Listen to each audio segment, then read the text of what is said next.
Man, how many bunnies have they missed so far? Got a couple already. No, I think I've counted 4.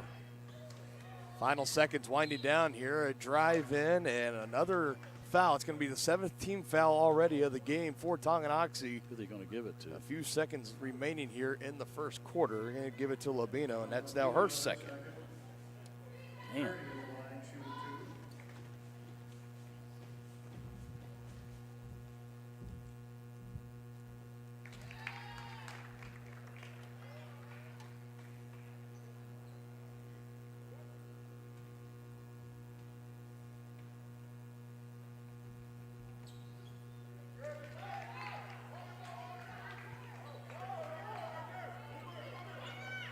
Final seconds here for Tongi. Swatted out of the hands of Isaac. She's looking for a foul but did not get one. The left court heave is going to come up short. And after 1 quarter of action, it is the KIPP Legacy Gators on top of the Lady Chieftains 18-9. We'll be back with quarter number 2 after this on Tongi Sports Live.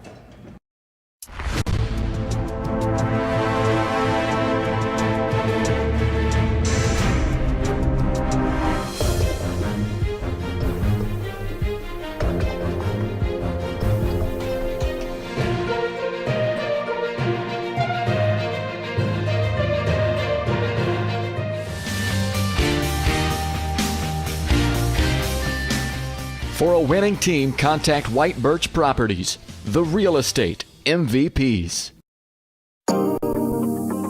From its native roots to the bustling community it is today, Tonganoxie's past is as unique as its future. With small-town charm and big city amenities, Tonganoxie is the ideal place to grow a business and grow a family. Just 20 minutes from both Lawrence and Kansas City, Tonganoxie is perfectly positioned. Take an afternoon and come explore Tonganoxie. To learn more, go to tonganoxie.org.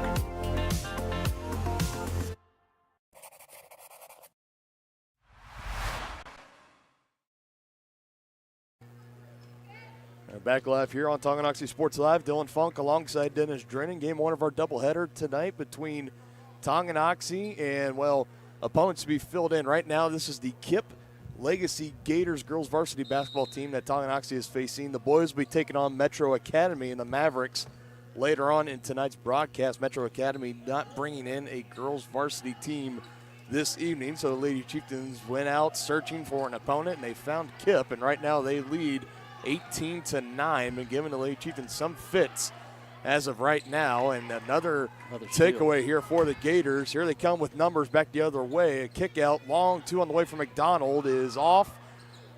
Another offensive rebound. It looks like we're going to have a jump ball called first, but it'll stay at this end nevertheless.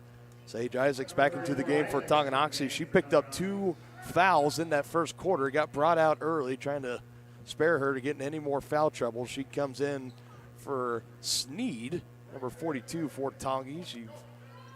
Coach Loomis starting to work her back in slowly into this varsity rotation. Again, with the absence of Sierra Ennis out with a concussion. Again, we wish her a quick and fast recovery. She did not play this past Tuesday against Lewisburg on the road and is out again for this contest in street clothes at the end of the bench. So maybe more in the rotation for Mariah Sneed. And also now realize, just look over at the bench, Lakin Bennett not suiting up for this one as well. So some thin as far as the depth down low for Tonganoxie, but they're going to make the best of it, as that's Mariah Herrera, a layup underneath. She now has 5 points on the evening, and Tonganoxie's in double digits.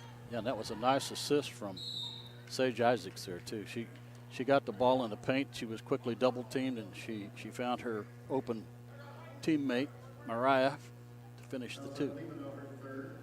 Wow, she's got 3 already. Yeah, we talked about it a little bit briefly in the pregame show, and I think we do owe the folks back home a little bit of an apology, as this game scheduled to start at 6 o'clock got moved up a little bit. We schedule our events to go live here on YouTube at a certain time, and apparently it didn't want to go prior to the scheduled start time that was set months ago. So got a little bit of a delay on the start of the stream. Again, we do apologize about that, folks. Right now, an 18-11 contest, make it 19-11 at the free throw line. That was Hunt for the Gators, knocking down her free throw. So it's Herrera, Lynn, Isaacs, Baldock, and Maslick, the 5 out there for Tonganoxie.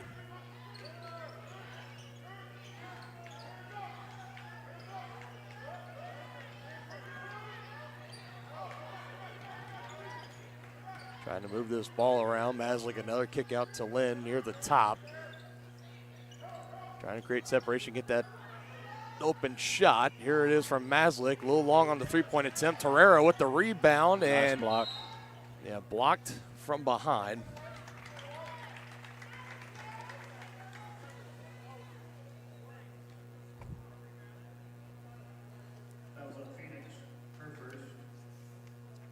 First foul of the game for Phoenix, number 4.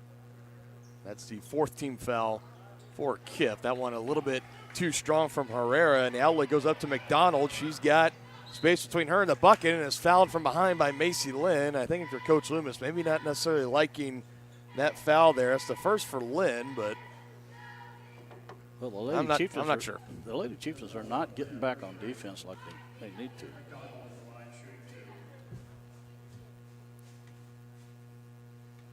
And that's kind of where they're missing Alyssa Shonick right now. She does a good job of that. Yeah, Shonick out of the game right now with 2 team fouls as well. It's her, Maslick with 2. Labino's got 3, Isaacs with 1, and Lynn just picked up her first there just a few moments ago. And McDonald 1 for 2 at the free throw line.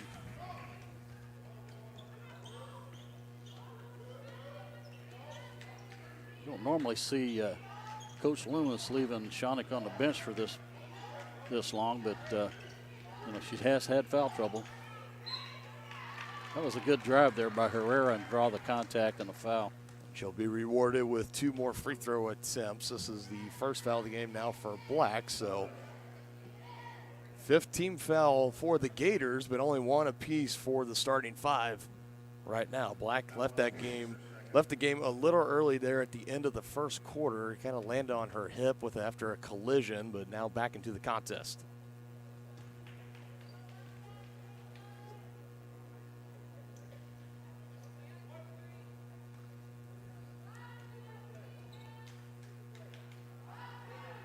Second one on the way, and too strong for Herrera. 0 for 2 on this trip. McDonald will slow down and will get it up to Hunt. Gators look to get the offense running. A 9-point lead right now. Biggest thing for the Lady Chieftains in this one so far, they've had a couple of turnovers off the full court pressure early, and KIPP was able to get some easy points, maybe about 4 or 6 points off of those, and you take those out of the equation. This is a much tighter contest right now, so just got to find a way to tighten up on those as this one goes along. But another thing on the offensive end, partner, just the bunnies underneath, the things that are supposed to come easy. That one a little bit tougher for Maslick, a little bit more contested, but inside the lane for Tongi, they've had some tough luck. Yeah, no question about it. Some very makeable baskets, but maybe they'll start falling for them here.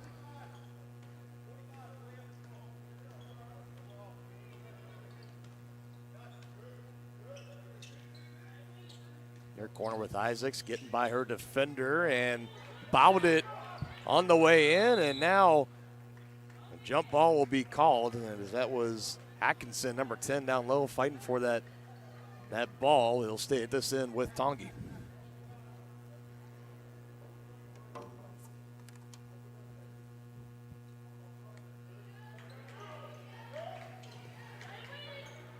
And with the double team, that leaves Herrera open. She fires, can't knock down her second three-pointer of the game.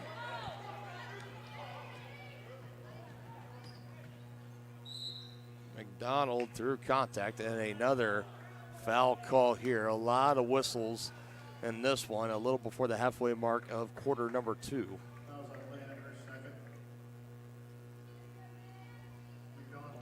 The second of the game for Macy Lynn.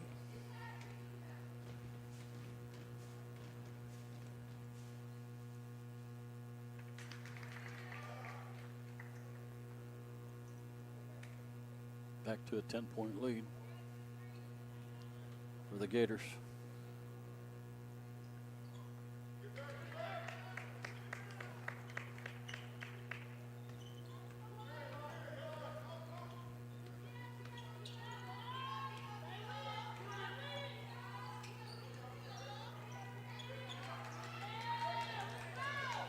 Another takeaway. McDonald gets by Maslick a little bit late on trying to sell the contact, so no whistle for Emerson, but another layup for McDonald, and this lead is starting to expand here for the Gators. Yeah, she's got that little Euro step down. And definitely tell it's a big part of her repertoire on the court.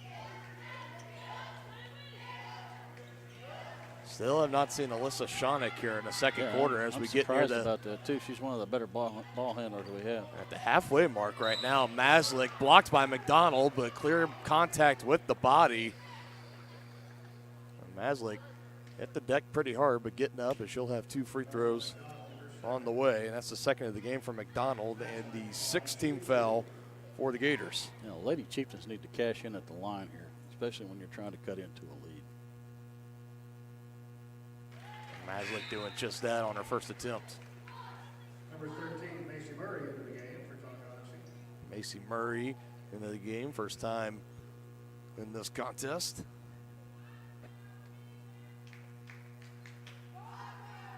Another one on the way from Maslick is good, 2 for 2 on that trip.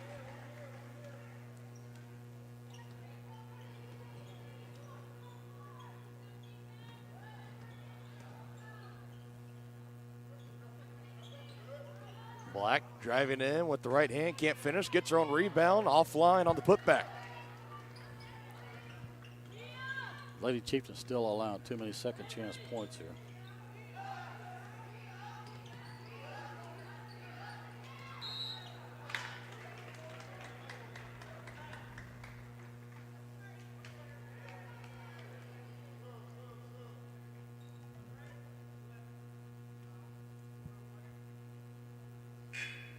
Seventh team foul, so now Tonganoxie will be in the bonus. The Gators are in the double bonus right now for the remainder of the second quarter, about 3.5 minutes. Yeah, the Zebra's been calling it pretty close so far. 17 fouls in the first half. Must be a crew officiated or affiliated with Carl Cheffers. Maslick been doing her part from the line so far, 3 for 3, 4th attempt coming momentarily. Back to a 10-point game and a chance to get it under single digits. That's Black coming back out of the game, and now she's getting some attention from Mark Padfield, the trainer here for Tonganoxie. And James, number 1, will check in.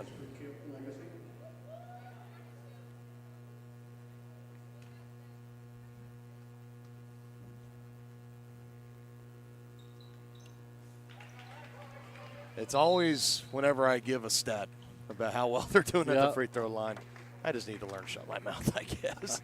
Full timeout taken by the Gators. They have a lead, 24-14, 3:27 left to go in the second quarter here in Chieftain Arena.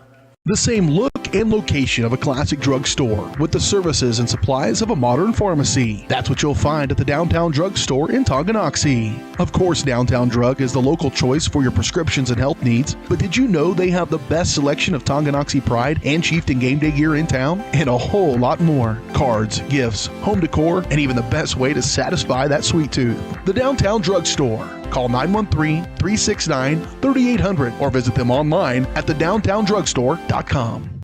Black and Gold leads to sold at Skeet Real Estate in Tonganoxie.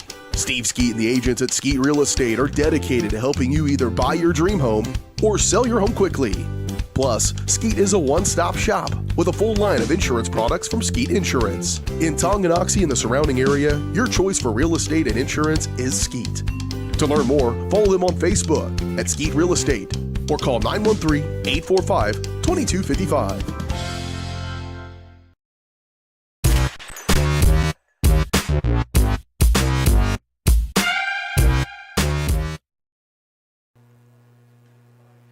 Action continues to roll on here on Tonganoxie Sports Live. Dylan Funk alongside Dennis Drennan. That pesky echo, man. We got to figure that out one of these days. Approaching 3 minutes left to go here in quarter number 2. A 10-point lead for the Gators. McDonald, she loves to drive in on that baseline. Wide of the mark. Ball is still loose, but tracked in by James. Went off the sneaker of Herrera as it was heading out of play. James able to track it down. And another crack at it on this possession for KIPP Academy. Running shot is put up, and an offensive foul called on Phoenix. Going to be her second. slow to get up. And the Lady Chieftains switched up to a zone defense on that possession, so probably Coach Loomis did that because of the foul situation. And we see Shonick back in with 2:56 in the second quarter. Her first time in the game since the first quarter. She got taken out fairly early. Yeah, 2 quick early fouls will do that for you.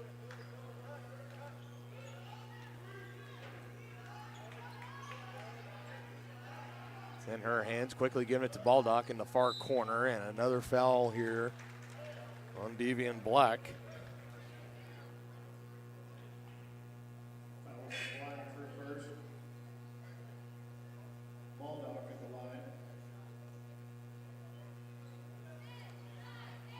Got 20 total team fouls between both teams right now. Yeah, that's a lot. 2:39 mark here in the second. Shonick's right back out. He doesn't want her to pick up that third before the end of the half. It's probably wise. Definitely see the logic behind it. It's just it's very strange. It's not very often that we have seen Shonick sit on the bench for the majority of any quarter so far this year. Running floater is good for Black, kissing it off the glass, extending that lead up to 12, the largest of the night for KIPP. Baldock gets it down to Sage, fighting off defender. She kicks it back out.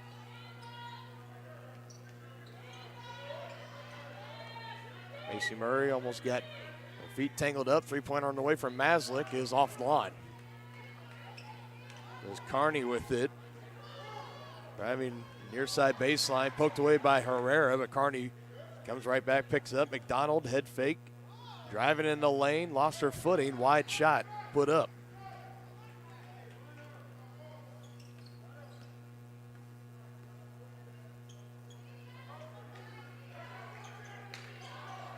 Chieftains trying to get something going here on the offensive end. Held pretty stagnant for the better part of this quarter.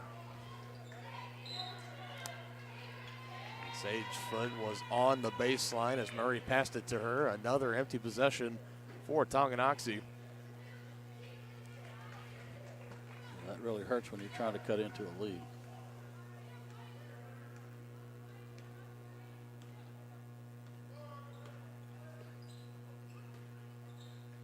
Passes to Atkins, wasn't almost expecting it, missed it on her first attempt, and it looks like we have an offensive foul here after players trying to go for that loose ball. Shonick can be coming back into the game for Tongi, and that foul will be on Atkins.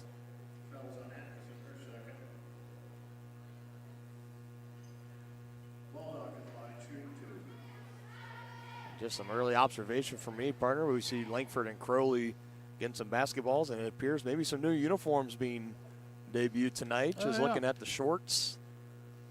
Catch a brief glimpse of it at the bottom left-hand corner of your screen there. It's kind of the theme now with the boys team is at least once a year they break out a new alternate uniform, and it looks like tonight's tonight against Metro Academy later on in the evening. Back to action on the court. Baldock to the line, missing her first attempt, but rallying home her second, her first point of the night. Nice. Lady Chieftains could get a stop here and get this lead under double digits before the half. It looks like Metro or KIPP Academy is in no hurry to put up a shot here.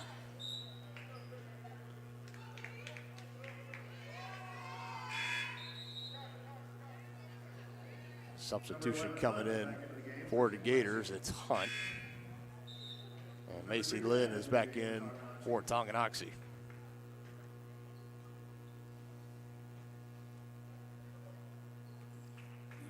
Yeah, the Lady Chieftains are back into the man-to-man defense, matching them up. Three guarding three here. Now it's out to Hunt, fresh into the game. He's got it up top, guarded by Herrera. Now trying to attack right side, gives it up to Black. They look content to hold it for the last shot. Quick hands on defense for Sage, kind of shades of what we saw from her in the game earlier a few weeks ago at Heritage Christian. she was all over the court that night.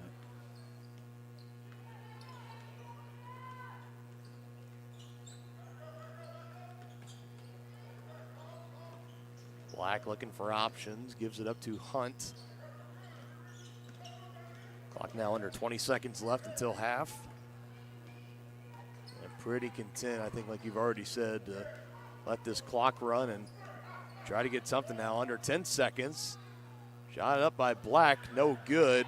Wasted a lot of time coming up with nothing, and Baldock not quite sure what she was doing there, and he was up, and that would have been good if it had gone. Would have been good for Kearney from half court, but it does not fall. And after 2 quarters of action, the Gators head into halftime with an 11-point lead. We'll be back with more with the White Birch Property Halftime Show after this on Tonganoxie Sports Live.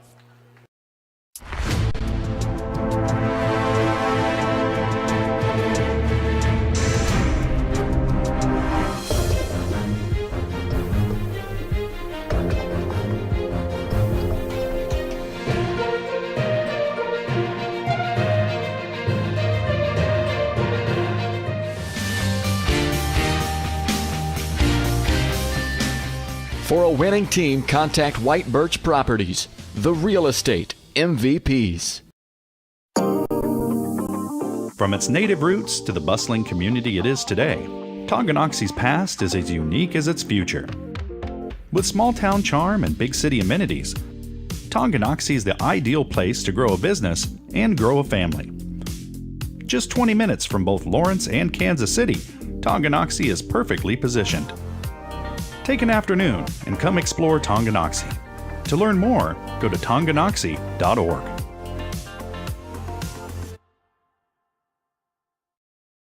The Tonganoxie Recreation Commission understands that the benefits of recreation are endless. Participating in community recreation is not only fun, but also healthy and educational. The Tonganoxie Rec Commission encourages all ages and abilities to participate in recreational activities. That's why they're continually working to develop programs for all the residents of Tonganoxie. To see the latest sports and program offerings and to get signed up, visit them at tongirec.org or call 913-845-3502.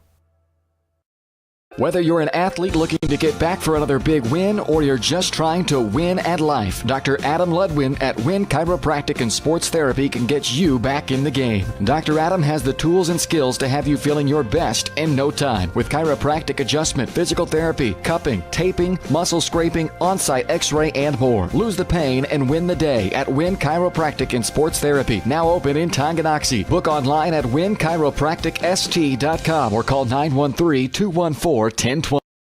The same look and location of a classic drugstore with the services and supplies of a modern pharmacy. That's what you'll find at the Downtown Drug Store in Tonganoxie. Of course, Downtown Drug is the local choice for your prescriptions and health needs, but did you know they have the best selection of Tonganoxie Pride and Chieftain game day gear in town? And a whole lot more. Cards, gifts, home decor, and even the best way to satisfy that sweet tooth. The Downtown Drug Store. Call 913-369-3800 or visit them online at thedowntowndrugstore.com.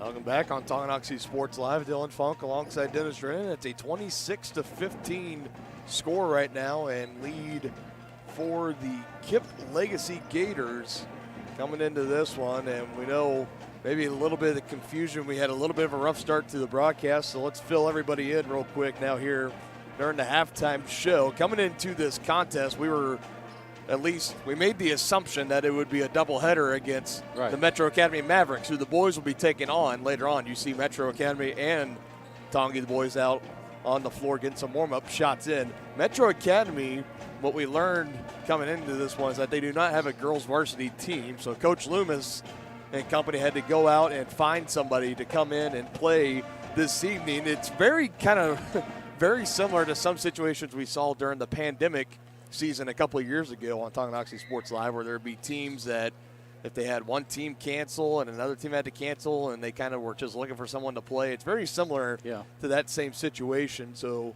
the Lady Chieftains, they've found the Gators to come in and play, and the boys will be taking on Metro Academy a little bit later on. So I understand the stream on YouTube. I believe it says KIPP Endeavor Academy. We will have the Metro Academy game on this stream. There's not a separate one for the Metro Academy and Tongi boys game. It's the same one, just as always. I know the name's a little bit different, circumstances are a little bit different. It is what it is. But we are still rolling along here on Tongi Sports Live. And let's talk about this first half here. Not the best of halves from Tongi, and I think you could say the same for KIPP as well. I mean, both teams just aren't. Yeah. I think they're having a little bit of a hard time trying to find their footing, get into a groove. It started out pretty back and forth, and I think one of the things we talked about during the pregame show and something that Tongi saw early in this one was the full court pressure from KIPP. Obviously, scouting out Tonganoxie, very apparent that the full court press has given them some troubles, but Tongi was handling it very, very well and was getting some easy points, and KIPP has adjusted since then, but kind of somewhere around towards the end of the first quarter and the majority of that second quarter, it was a little bit more of the same. The turnovers kind of were starting to become more of a problem for Tongi. KIPP was capitalizing with some points. We see them kind of go on a quick 6-0 run. They got a steal off the press and then a turnover, and they capitalized for points there, but also just the fouls really piling up, a lot of free throws and a lot of opportunities to score with the clock stopped. Yeah, we had like 20 fouls in that first half, which is an awful lot. Yeah, 20 plus between both teams. Yeah, and let's not forget that the Lady Chieftains are shooting the ball very poorly, because I counted at least 4 layups that they've missed. So this game would be much closer had they hit those. Yeah, it's a little tough. It's easy to look back, and there have been some layups were a little bit more open than others, but definitely, without a doubt, some missed opportunities. I think if you ask Coach Loomis or any of the players in the locker room right now, they would tell you the same thing, that we should have capitalized on those, and we need to find a way to capitalize on them if we come across them here in the second half. And I mean, as you know, for Coach Loomis right now, is there a need to try to change this game plan up right now? Like any drastic changes? Obviously, you're going to kind of tweak some things here and there, but is there, are you going in there right now and just completely erasing the whiteboard and saying we're starting over from scratch, or just more of a we need to tighten up here and there, and we'll be just fine? One of the adjustments we saw him make when the fouls continued to pile up is he did go to a zone defense, and that did help keep the fouls down, but we didn't do a very good job of defending in that zone, and the Lady Gators were able to get up some easy points. So I'm not sure whether he's going to come out in a matchup defense or in a zone defense. We'll have to see how that goes, but I think you got to be okay so far with the score, because you're still in this thing. I mean, that's not like they're out of it at all. I mean, they just need to make some plays and get some stops, and let's stop those turnovers and second chance points, and I think we're going to be in a lot better shape. And I think this is something worth noting before we take our next break here, that that's worth noting is that Metro Academy, KIPP, coming into this one, a roster full of only freshmen and sophomores. Something we mentioned during the pregame show when our stream did not go live just quite yet. So that's maybe something working, hopefully maybe in the favor of Tongi. Knowing on the other side is that this is a bunch of freshmen and sophomores. There's not, it's not a whole lineup of seniors and juniors like we're like the more younger Lady Chieftains have been used to facing so far this season. So you just got to find a way to tighten up on those mistakes, limit the turnovers, capitalize on the more kind of gimme buckets on the offensive end, and they will be just fine. It's only an 11-point game right now, but still in reach to try to come back, get this thing a little bit closer, and maybe come out with a victory here in Chieftain Arena. We're going to take another quick break here, and we'll be back with third quarter action between the Gators and the Lady Chieftains next year on Tonganoxie Sports Live. Wizard of Paws, now at their newly renovated location in downtown Tonganoxie, offers personalized pet grooming, doggy daycare, dog obedience, and socialization classes. At Wizard of Paws, your pet will get a one-on-one grooming experience, ensuring they return to you quickly and looking fabulous. And their new facility offers amenities and space that is doggone amazing. Call Wizard of Paws at 913-416-0255 or visit their new location at 406 East 4th Street in Tonganoxie. Learn more at wizardofpawspet.com.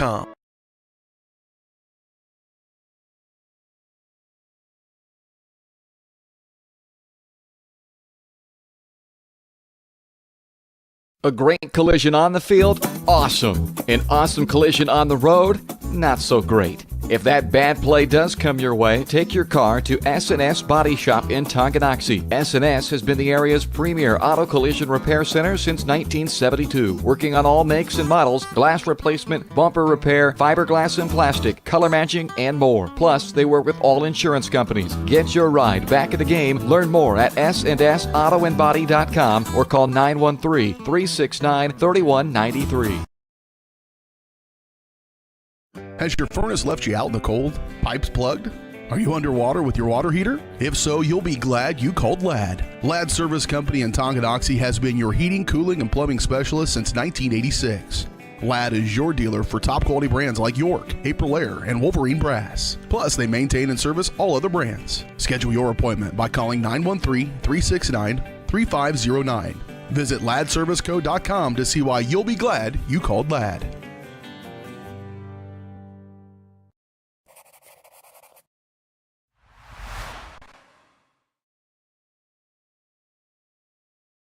Underway.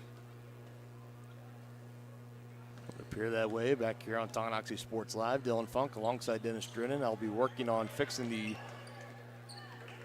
score bug at the bottom momentarily, so just bear with me, folks. You got a little off-kilter during that last break there, but an empty possession for KIPP. Here comes Alyssa Shawnick, very limited in that first half, something we are not used to seeing so far this season. A wide shot from Maslick, and the Gators come back the other way with it. Yeah, that's the shots that just haven't been falling for the Lady Chieftains tonight. No forced turnover there.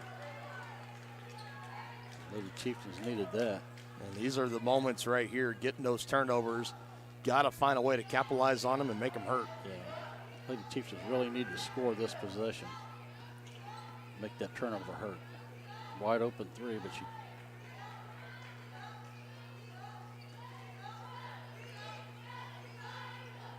Oh, it was the wrong jersey. Trying to finish with the right hand, but too far to the side of the bucket. Lady Chieftains have numbers.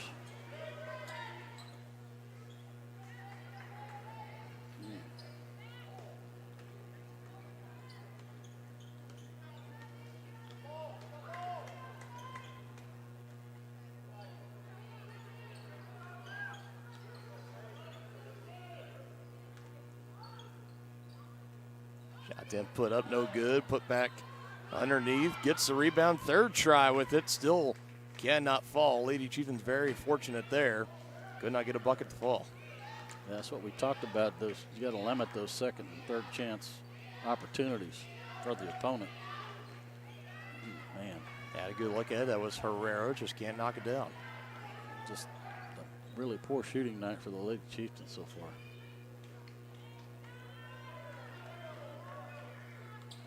Definitely hasn't been all sunshine and rainbows at the other end as well for the Gators. But this is what they have been great at, is getting turnovers and just can't finish with points there. It was Black. Yeah, Shawnick had to be careful not to pick up her third foul there too.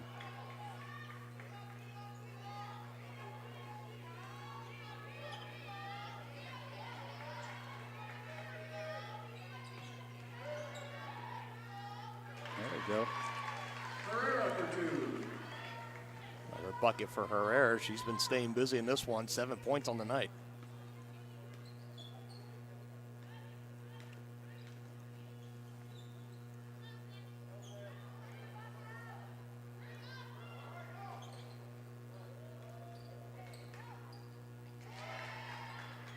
An answer on the other end from Black.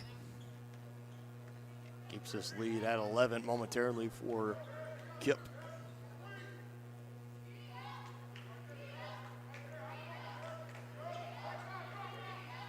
Quick ball movement, gets it down low. Shawnick misses it. Fighting for the loose ball. Jump ball is called, but it'll be in possession of KIPP.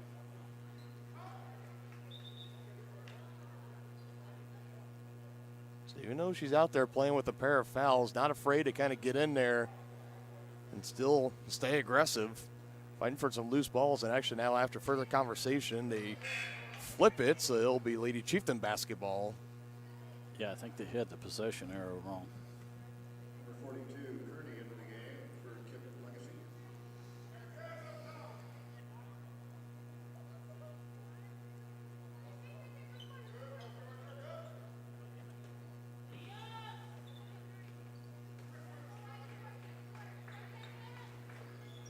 Oh. Gonna have a foul there.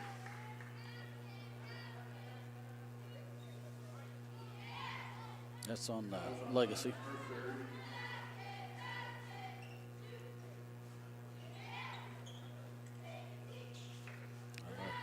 Turnover on the inbounds. Back the other way, puts the shoulder in for contact, but second effort is good for McDonald. And missed shot attempt on the other end from Phoenix. McDonald, the trail man from behind, collects it, and now Maslick stepping into that three, but forgot to put it down on the court at least once to get closer. And another empty possession here for Tongi. Yeah, we've seen Coach Loomis do this recently. He's gone to a four-guard lineup here, maybe even 5. It was almost most notably during this past game against Lewisburg with a lot of the foul trouble and just getting short on depth for at the post position, but might get it over and back here. Over the back, McDonald, yeah. Over the back and around the head of Maslick. Head coach can't believe it, but I mean, that's kind of pretty hard to. It looked pretty clean. I mean, pretty obvious to me. I think if you asked him, he said it looked pretty clean to him. But Yeah. Gonna get it with a trip that time. Oh. Now the Legacy's starting to get into some foul trouble. it's already 3 team fouls for the Gators compared to only 1 for the Lady Chieftains, and that's the 3rd on the game. On McDonald, 4th, excuse me. That's her 4th. Tongi offense trying to get a spark going here. Maslick can't quite knock down a 3-point attempt. A rebound underneath by Carney, gives it up. Ahead, that was to Hunt, but Herrera just takes it right from her. And a full timeout taken by Tonganoxie. Still trailed by 13. 3:34 mark here in quarter number 3. Trying to get a comeback going here on Tongi Sports Live. First State Bank and Trust is with you wherever you are with complete online banking. Cheering on the Chieftains once again? Why not pay your bills online? Waiting on your kiddos to get out of school? Seems like a good time to make a transfer. Or how about making a deposit from here? Back in the gym for another night? Why not get an e-statement while you cheer on Tongi? And of course, at First State Bank and Trust, you can always bank from right here. Come on in and see us and get your very own Chieftain card. To learn more about all the great ways to bank with First State Bank and Trust, go to firststateks.com.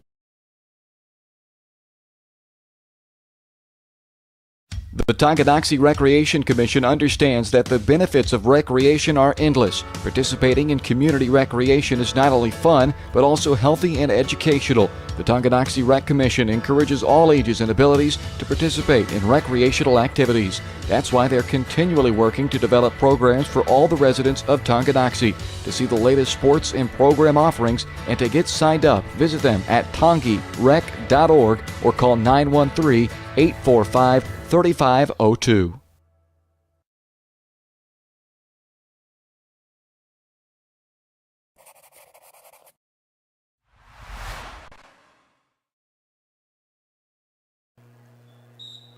I have the timeout for Tongi. See what Coach Loomis has drawn up here for his team, trying to get something going, a spark on the offensive end. Been pretty stagnant all night, and now another takeaway, an outlet up ahead to Phoenix, and she finishes for 2 with the right hand. Another bad turnover by the Lady Chieftains there. That was unforced. They just tried to force a pass in there. Wasn't open. Going down low to Sage, but a push first. It was Hunt that was in the general vicinity of Sage as she was trying to get up for that basketball, and it is on Hunt, number 11, for her second. Now Atkinson shows me for assuming. Third foul of the game, and a good bucket there for Herrera, and she's been working hard. She's got to be getting close to double digits here. And she's at 9. Yeah. Jumper is well short from Phoenix, maybe partially deflected. Shawnick bringing it across the timeline, giving it up to her left side to Herrera. Baldock with some space, but gives it back to Herrera. Thought about pulling the trigger from 3. Yeah, now you see the Lady Gators have gone to a zone defense to try and manage some of the fouling Defense issues. not getting back in time for Phoenix. She's now in double digits with 10 points. Yeah, we talked about that too in the halftime break too, is that the Lady Chieftains are not getting back on defense. Deflected pass, but still finds its way to Alyssa Shawnick. 3-point attempt is no good. Carney with the rebound. And again, I mean, Legacy with numbers, and they couldn't quite finish it there. it just kind of looked like the defense was jogging a little bit on the way back too. Like, I don't know. Entry pass is taken away by Sage. They're looking for Atkinson at the top of the key.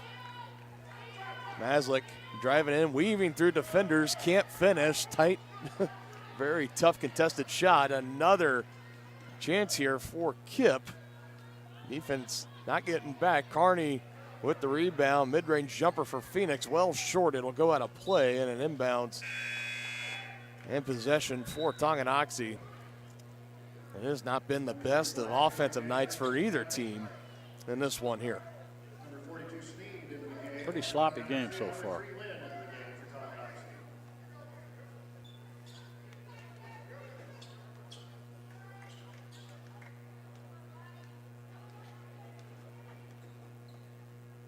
Had some substitutions coming in, so it's Shawnick, Murphy, Lynn down low with the shot. Rattles it home, joined out by Maslick and Sneed. That's the 5 out there for Tonganoxie.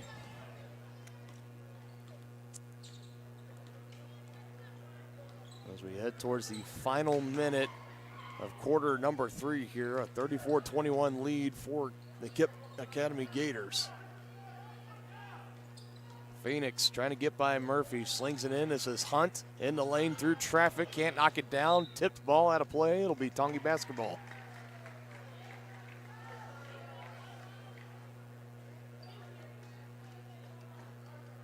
Under a minute to go here in the third quarter.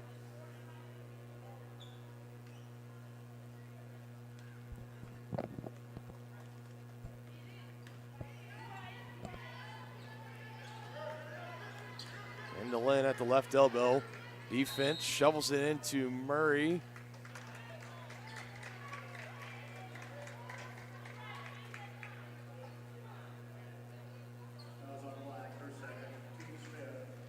Second foul of the game for Black. The 15th foul for KIPP, and only one team foul here in the third for Tonganoxie. And maybe Shawnick might have just been better off putting a shot up there instead of turnover. Up the way it goes on the other end, and a nice up and under finish for Black. That's good by Black. Count the bucket. Wow. The foul call is going to go on Lynn. It'll be her second. But my goodness, what a finish down at the other end off the takeaway for the Gators. Sports Center top 10 there.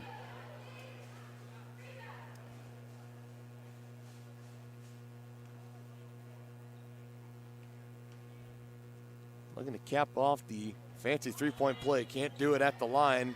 Ball is still loose, going out of play, and it'll be Chieftain basketball. 29.2 seconds left to work with on this possession if they should hold on to it for the final shot here in the third quarter. I need to get as many shots up as they can. The largest deficit of the night at 15. Bodies colliding into each other. That triple team closing in on Lynn, but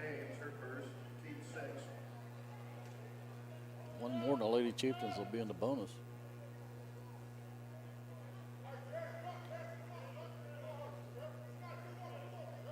first foul of the game on James, number 1 for the Gators. My goodness, like a violent collision, like a backer and a receiver over the middle of the field on the gridiron. That was Phoenix. Clearly shaken up. Hit her head pretty hard, it looked like. And, and it's not the first time tonight either. I mean, it's been a lot of collisions, a lot of bodies hitting the deck tonight, and it's been the majority of the time that the Gators have been taking an extra second or two to get up, trying to shake the cobwebs off. And Phoenix, she'll get checked out, get some time on the bench, recollect herself. Stella David, the 5'10 sophomore center, will come in for her. Kalia Baldock back in for Tonganoxie as well. 1-1 free throws here for Murray, but yeah, Murray violated the stripe there, so it's going to count as a turnover. Ball back in possession of the Gators, and now they have a chance here for the final shot with a 15-point lead. Getting a little bit too fancy there with the handles was Black. Maslick on the takeaway. Here's Lynn at the other end. Lets the defender fly by, but can't finish on the layup. Carney with the rebound. Outlet up ahead is James, but they can't get to her in time. Time expires, and the score stays at 36-21, heading to the fourth quarter here in Chieftain Arena.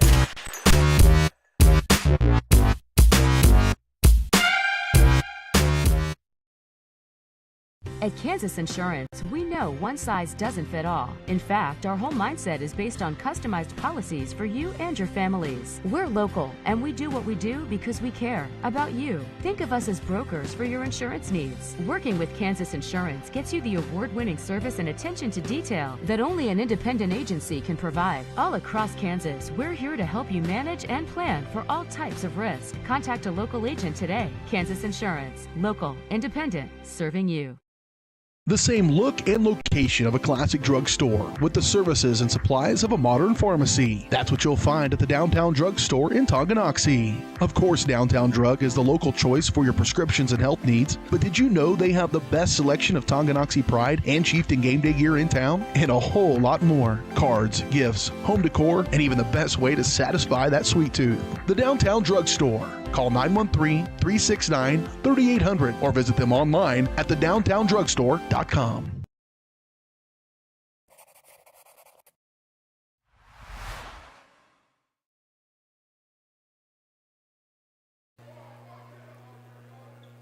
Final quarter of action here in game one of our doubleheader here on Tonganoxie Sports Live. Don't forget the boys game taking place after this between Tonganoxie and Metro Academy will be live here on Tonganoxie Sports Live. The Gators a 15-point lead as we start here in the fourth quarter, looking to close out the victory against the Lady Chieftains. It's been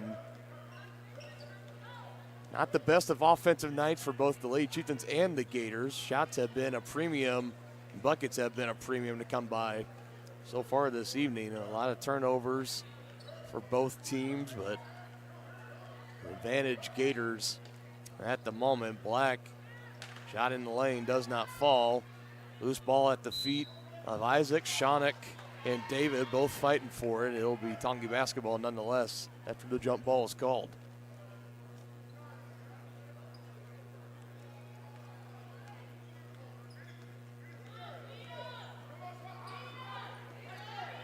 Lynn with some space, quickly to Isaacs. Now quickly back to Herrera, and comes up short on the three-point attempt. Tried to get her own rebound. They're going to say off the knee, off the shin of Herrera, and I think they got the call right there. Yeah, I did. Herrera did her best to try to sell it, saying it got tipped out from behind, but Coach Loomis has got the girls picking up full court. Shonick will put this in uncontested with the left hand. 6 points now for Shonick, and I don't know if you're the coach for KIPP right there. You kind of saw Hunt, didn't really try to get back, try to contest that layup. She just kind of put her head down and let her go. I don't think you can be too thrilled, too pleased with that. Nonetheless, a 30-second timeout on the floor. State coordinates of new land acquisition. Oh, well, you know that big oak tree that got struck by lightning? Negative. The barn with the funny cow mural? Negative. One-eyed scarecrow? Negative. Giant water tower? You're not from here, are you? I've never seen him. Robots don't know you. We do. Hey, how's your dad doing? For over 80 years, we've built relationships first and plans second. It's your future. Let's protect it. Contact Frontier agents Tex Vandervoort and Jerry Sanders in Tonganoxie today.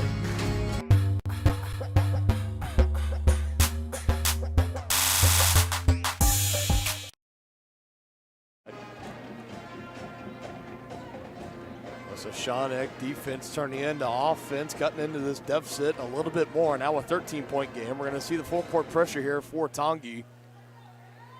Try to use it to their advantage. We've seen it so many times used against Tongi. Not too often we see Tongi try to use it for themselves, but the Gators inbounds and the press is breaking pretty quickly here. A drive and a kick out. Kearney on the three-point attempt, won't knock it down. And Alyssa Shawneck, the shortest girl out there, comes away with the rebound. Definitely, that's just on par with her character and her mentality. Yeah, up there.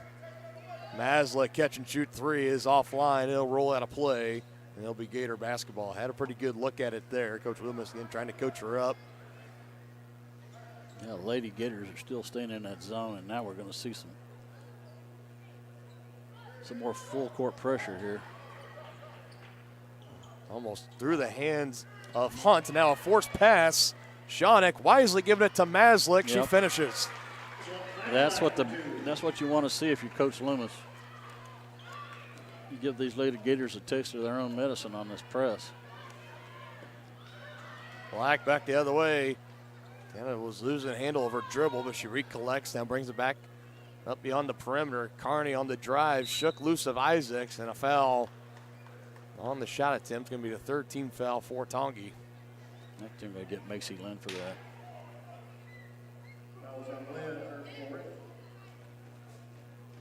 Fourth foul of the game for Macy Lynn, so one more before she is fouled out.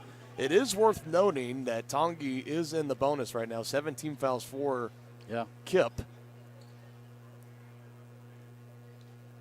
And a missed free throw attempt there for Kearney as this lead right now sits at 11. Another free throw attempt pending at the line. Plenty of time for the Lady Chieftains to get back in this thing. It's now to 12. That one rattling in. Taking a couple times. First point of the night for Kearney. Lady Chieftains can't afford too many empty possessions, though. They're going to have to. They got to try to find a way. A good find down low to Lynn. The pass from Isaacs. And that's a good way to do it. Shoot free throws with the clock stop. You got to cash them in, though.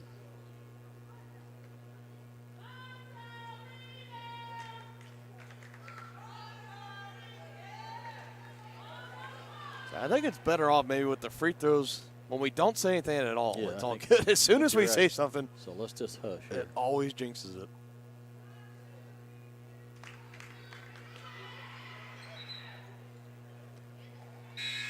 She stepped on the line. So no points coming off that trip at the line for Tongi. Baldock in and Isaacs out. We'll see this pressure, full court pressure put into use once again by Tongi. And good job getting in front of that one. Shawneck gives it to Lynn and puts it in. That's how you get back in it right there. It's a 10-point contest right now. And so close. Baldock just fingertips away from coming away with the steal. Rattled off the knee of Black and Baldock, and both players hit the floor, and Baldock so just fingertips away from bringing that one in. Meanwhile, open three on the way from Black. Can't knock it down, but getting the rebound, and the putback is good for Atkinson. A big miss underneath by Tongi. And those second chance points rearing their ugly heads again for the Lady Chieftains. Jumper at the free throw line, a little too strong. Fight for the rebound, but it'll be in favor of the Gators.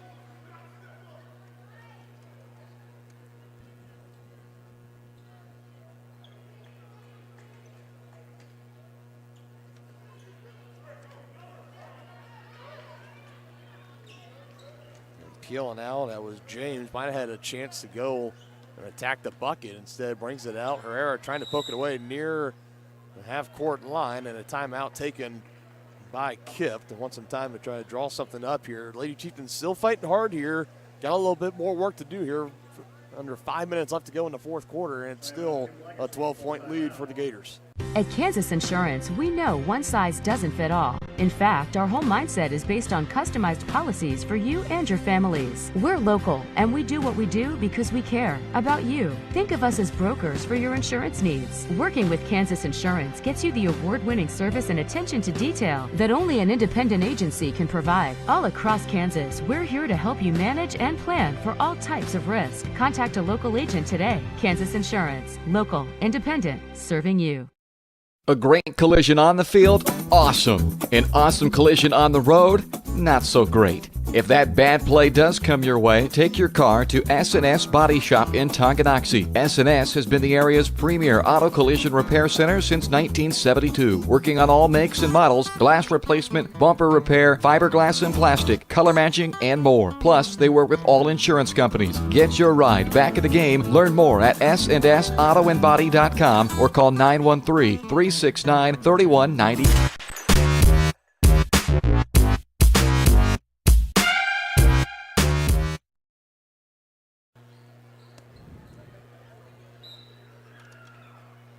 Ball still in possession of KIPP Legacy. It gets into Hunt, trying to shake off Shawnick. Active hands from Alyssa. Still only 2 fouls. She picked up those 2 fouls in the first quarter. Has been clean ever since. So definitely encouraging for Coach Loomis. Not giving him a reason to bring her out of this game. That 3-point in the near corner, no good from Hunt. Comes up well short.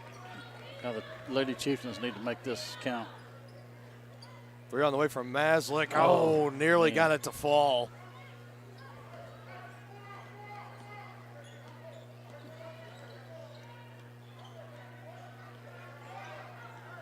Phoenix in the game now, trying to get by Herrera, but a foul called from the hip check. It'll be Herrera's first, 4:14 mark. That was on Herrera, her first. Team's fourth.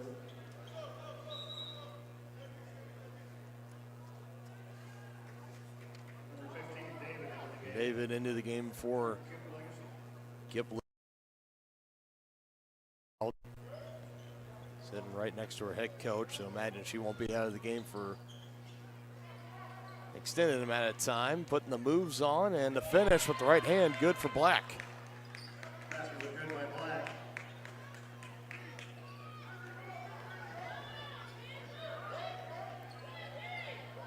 Good effort by Herrera, keeping the possession alive, and the mid-range jumper is good for Lynn.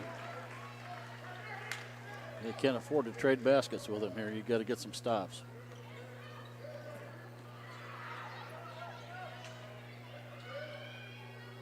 Bucket on the way, splash down, first 3-pointer of the game for the Gators. Devin Black, 5'7" sophomore, knocks it down. Shawnick can't answer on the other end. Maslick with the rebound, but a whistle before the shot was put up as bodies colliding down low, fighting for the rebound off the rim, and it'll go against David, number 15, for her first of the game. And Lady Chieftains in the bonus. That was the 9th team foul, so still 1-on-1 free throws here for Kalia Baldock, another freshman partner, getting a lot of time here on this team. Big one on the way here for her. She can't knock down the front end.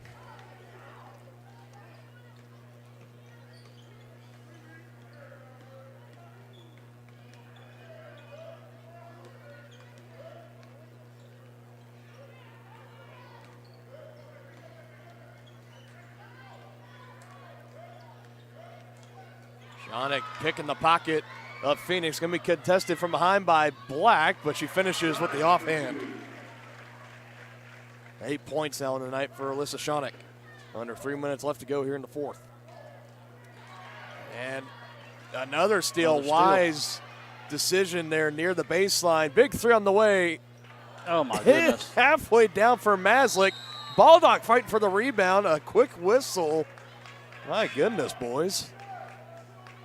Stay here with Tongi nonetheless, but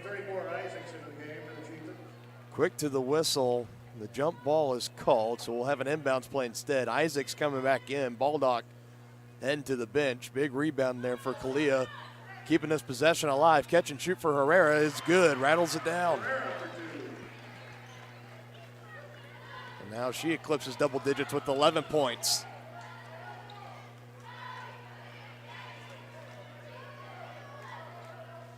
Back to an 11-point lead. McDonald shakes her defender loose and puts it in. Easy two. Yeah, that's the problem when you're Sage there trying to go for that steal. If you don't get it, then leave an open lane in the basket. Isaacs rifles it in to Lynn, blocked from behind by Phoenix. Isaacs cannot bank it in, gets her own rebound, goes back up strong and finishes.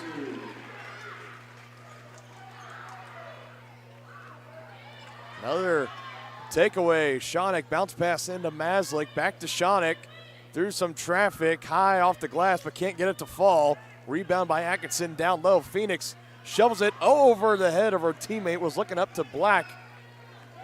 Near the half-court logo, it goes out of play into the stands. Yeah, the Lady Chieftains are getting the turnovers that they need. They're just not finishing on the offensive end. They got a chance here. 1:37 left to go in the ball game. No question. Down by 11. Got to start capitalizing with some buckets here. Running out of time. Quick 30-second timeout here. We'll go ahead and keep it here. Coach Loomis trying to draw something up on the board there. Team huddled up around him. And this has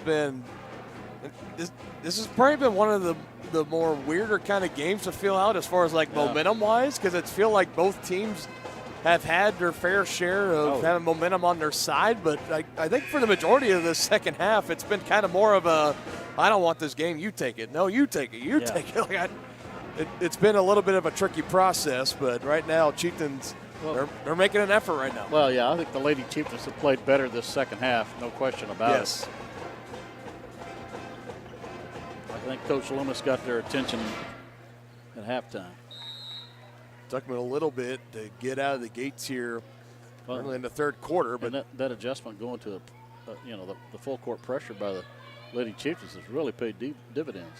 Knock it down. A little bit too long.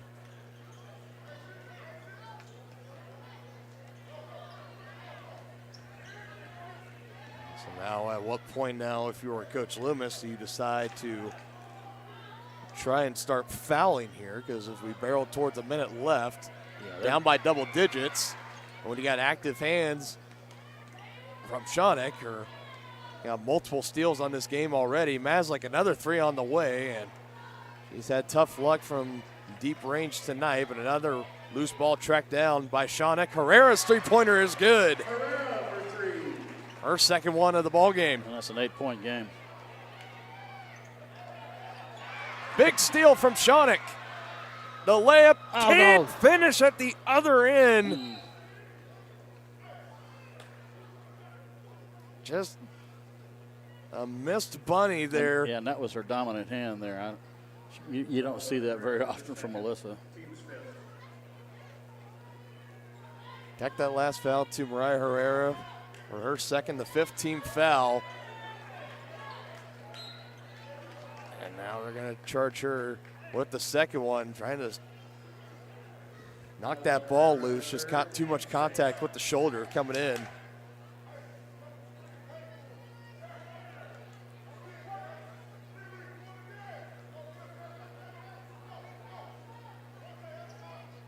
Tonganoxie still in this full court pressure. Gators getting past it right now at their end of the court. Good recovery by Shonick there, getting back. McDonald trying to ask for some help, but she's going to get bailed out by the head coach. He's going to call a timeout here. That was close to a 5-second call.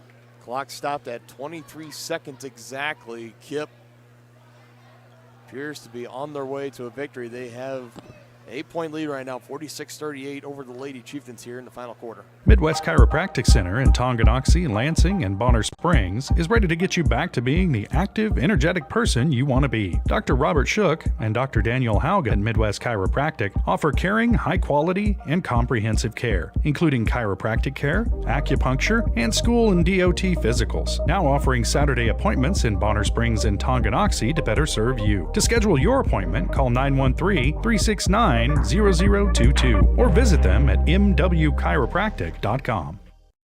Get back in the game with Physical Therapy Solutions in Tonganoxie. As a state-of-the-art outpatient physical therapy clinic, Physical Therapy Solutions will develop a plan of care to help you move, reduce pain, restore function, and prevent disability. Physical Therapy Solutions takes great pride in delivering current, quality-driven treatments. And now get occupational therapy in the office or at home on an outpatient basis. Call 913-417-7400.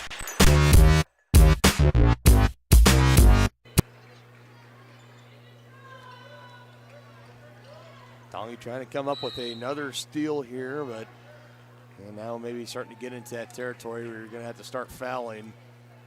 I think the Gators aren't at the free throw line. That was now the 7th team foul, so free throws on the way. It's Phoenix at the line, number 4, and this is at the point right now. If you're the Gators, it's pretty simple. You make your free throws, you should come out victorious in this one as he knocks down the front end of the 1-1 there, back to a 9-point lead. I think you brought up an interesting point during this last break here of when you look at a tight game like this where it's a 9-point game, potentially 10-point game, barring this next free throw attempt here on the way is short. But we talked about kind of the bunnies that Tongi has missed, and they've had some very tough luck from close range tonight. And there's been probably about 3 or 4 that have been truly uncontested. We saw Alyssa Shawnick miss one just a few moments ago, but even early in the first half, there were a lot of chances for Tongi to really capitalize on some easy points. And you kind of look up at that scoreboard right now, and I think before those free throws, it was pretty easy to say Should be tied. Should be tied. Could be up by 2. I mean, it's shoulda, coulda, woulda. And now this one deflected, and they will just dribble this one out, and that brings it into this contest. KIPP Legacy coming in from Kansas City, Missouri, and knocking off the Lady Chieftains 47-38. It was a great effort from Tongi there towards the end of the contest, just a little bit too late. Unfortunately, they come up on the short end. They drop a home contest to the Gators of KIPP Legacy. Yeah, I think Coach Loomis might have found something in that full court press there because, when you have Shawnick and Maslak out there with good quickness and good hands, I mean, they created several turnovers. So, that may be something you want to look at in the future. Yeah, maybe so. I think that's something that maybe you look back at this one. I mean, definitely some positives and some bright spots to take away from this one. It's just one of those that there were opportunities that the Lady Chieftains had a chance. If they could have capitalized on them, maybe this is a different story. Maybe potentially going into overtime or you win by 2 or 3 or 4 points, but instead it ends in a tough loss. But it's not one that Coach Loomis and company just say, we're just going to forget like this ever happened, like Super Bowl 55 in my mind. Like it just never happened, right? No, I think it's one of those that you look back on it, you look back at the tape, and you realize that, it's just little things. It's the little things here and there. Like there's not a giant, unfixable problem with this team. It's just little bits and pieces, and it mainly falls under the category of either turnovers and foul trouble. Traditionally, that wasn't so big of a story there. At least in the second half, it wasn't. Right. Well, foul trouble and turnovers and second and third chance opportunities for the opposition. Yeah, it's really what's costing these ladies right now. So with that, we're going to wrap up our coverage here. Game 1 of our doubleheader. Next on tap, it is Tonganoxie versus Metro Academy. We will be back live in about 10 minutes here on Tonganoxie Sports Live.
The following is a presentation of Tonganoxie Sports Live, your new home for Chieftain athletics.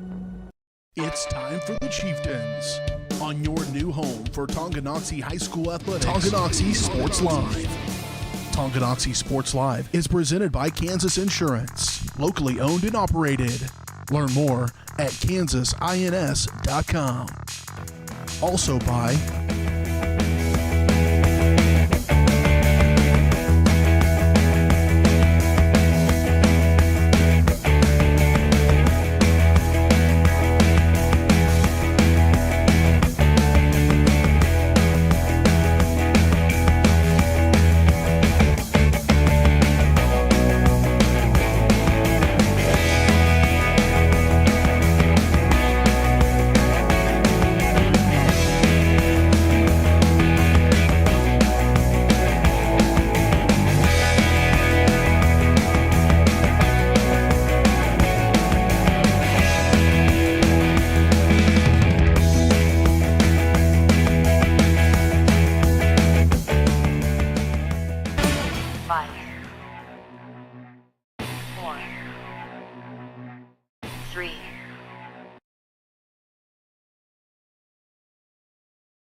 Welcome back in to Tonganoxie Sports Live, ladies and gentlemen. Dylan Funk alongside Dennis Drennan. Game 2 of our doubleheader here on Tonganoxie Sports Live. The boys taking on the Mavericks from Metro Academy over in Shawnee, Kansas. But first, let's talk about this past Tuesday night on the road. A big victory for the Chieftains, if I do say so myself. 52-48 against Lewisburg, who beat them earlier in the year, 46-32. So both times out for Lewisburg, held pretty close, 46-48, but it was the Chieftains that really, the final score says it was a closer game than it really was, because there was towards the end in garbage time, Winfield knocked down a couple of threes here and there, but the Chieftains were in pretty firm control, and it was, then leading the charge in front was Talon Langford, his season high right now, 18 points. Yeah, Talon was just, he played like a man possessed, and the energy that he brought, I thought, that he brought to the team really contributed highly to that win, because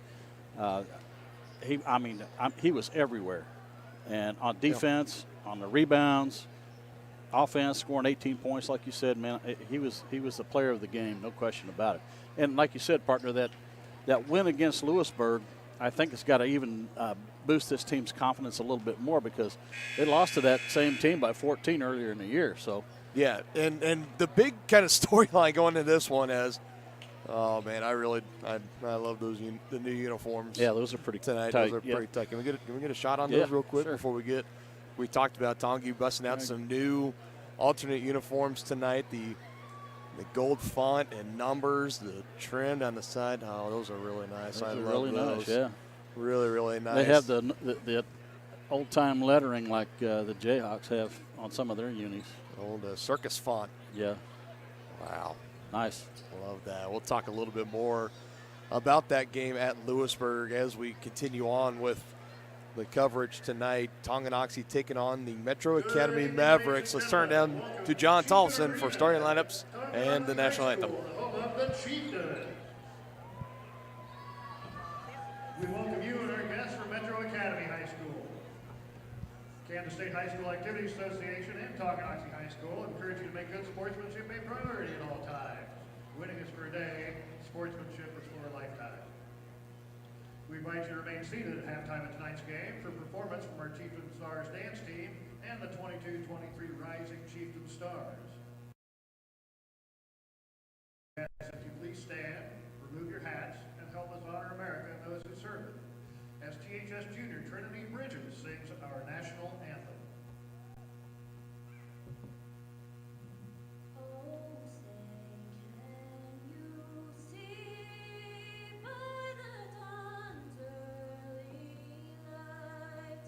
What so proudly we held.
starting lineups.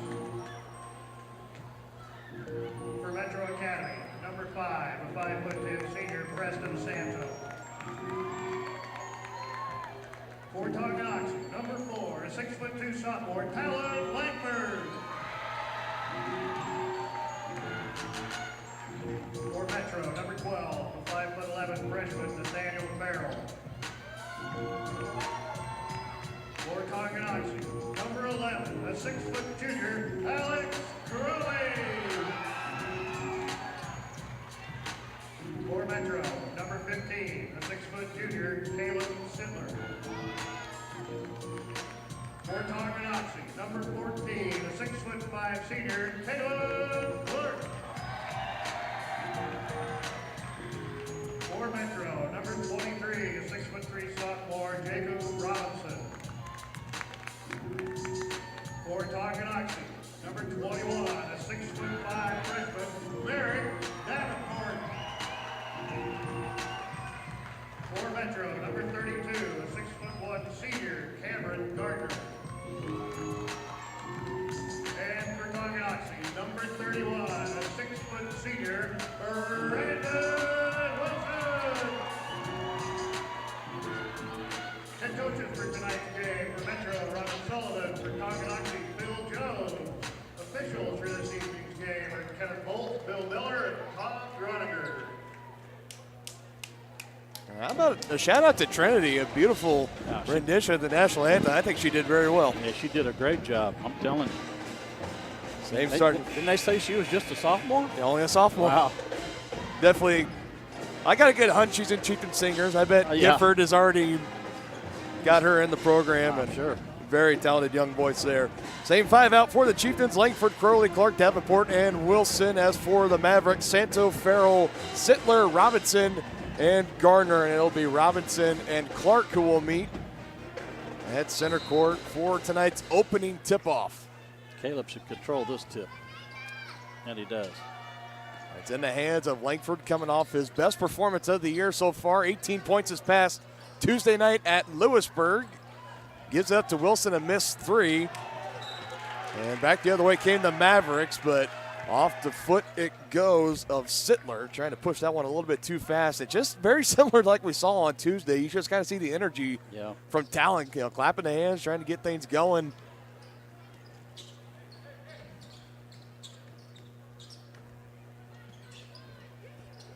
Right, to take a term that you used to describe Reagan Seba last year, kind of like the Energizer Bunny. Doing maybe a little bit of the same now for Talon.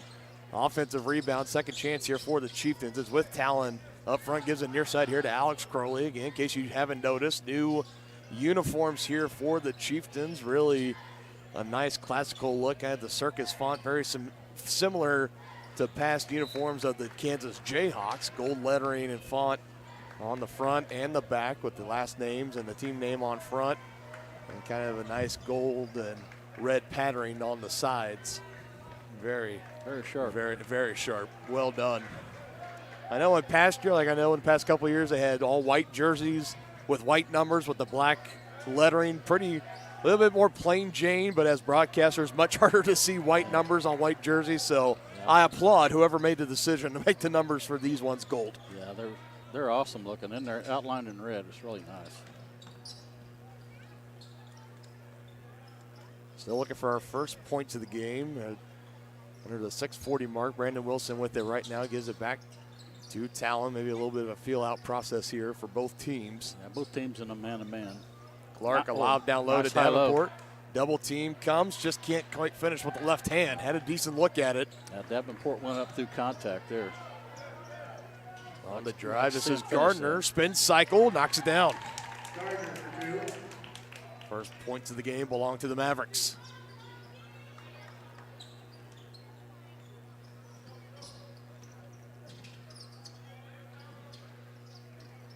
Langford trying to direct traffic. Game of catch between him and Crowley at the moment. Thought about giving it to Wilson.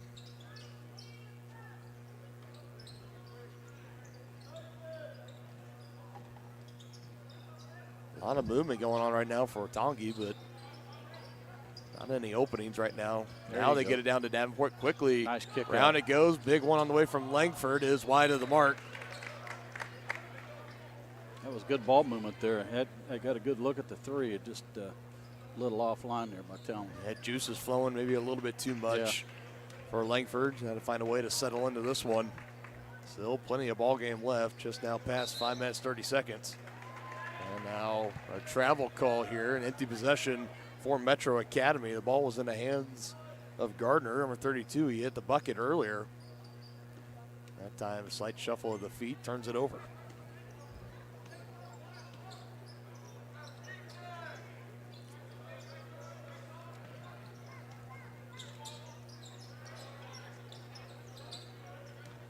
Curley on the attack and kick out. Davenport going baseline, trying to sling it. And good save by Sittler. That was a His nice momentum was taking him out of bounds, but keeps the possession going for Metro Academy. Gardner again, a kick out. 3 on the way from Farrell is no good. Tipped by Sittler, but I think they're going to get him for the foul over the back. He was over the back of one of the Chieftains there. He's going to pick up the foul. Fouls on Sittler, his first, team's first.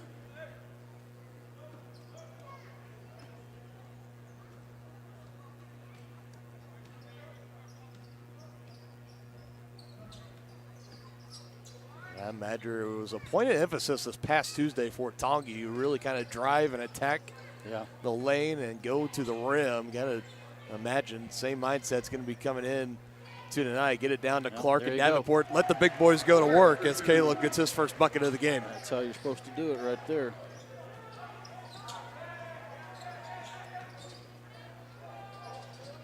Gardner blowing by Clark underneath the basket. Gives it up last second. Farrell. Open three. Can't knock it down as Robinson's attempt.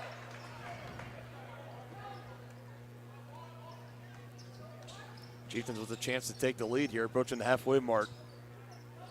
Clark with it on the post again and took just an additional step there trying to catch his balance. Three-pointer no good from Crowley.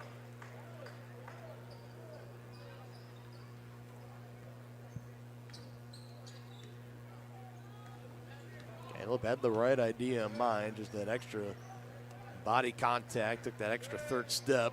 Not too much you could do there. He lost his balance.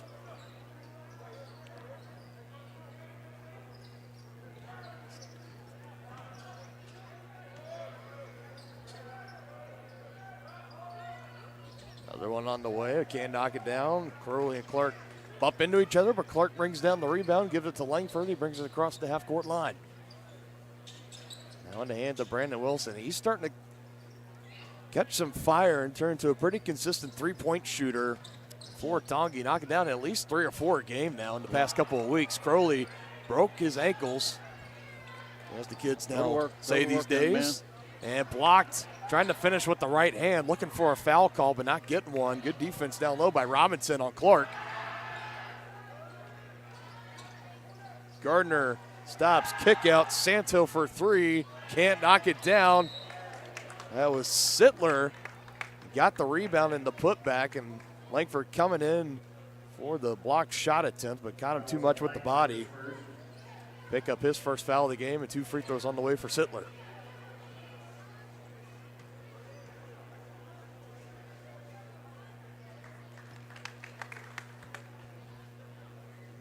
Metro Academy goes back into the lead 3-2, pending the next free throw at the line. 2:57 left to go here in quarter number 1. A lot of time just seems to kind of fly by here in the opening quarter. Yeah, there's only been 2 fouls called, so it tends to have a little better pace to the game.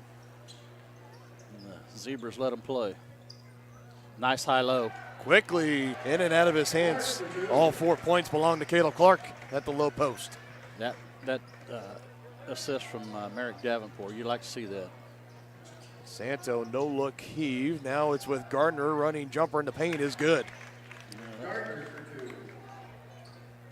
That was a tough shot too, because that was well defended by Tongi.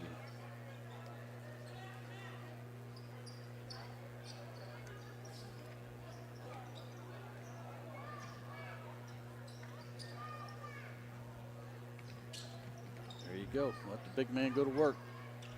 Good extra pass, but blocked from behind. Davenport had a good luck, just good defense by Farrell. Right, well, that's where that little head fake would have gone a long way there.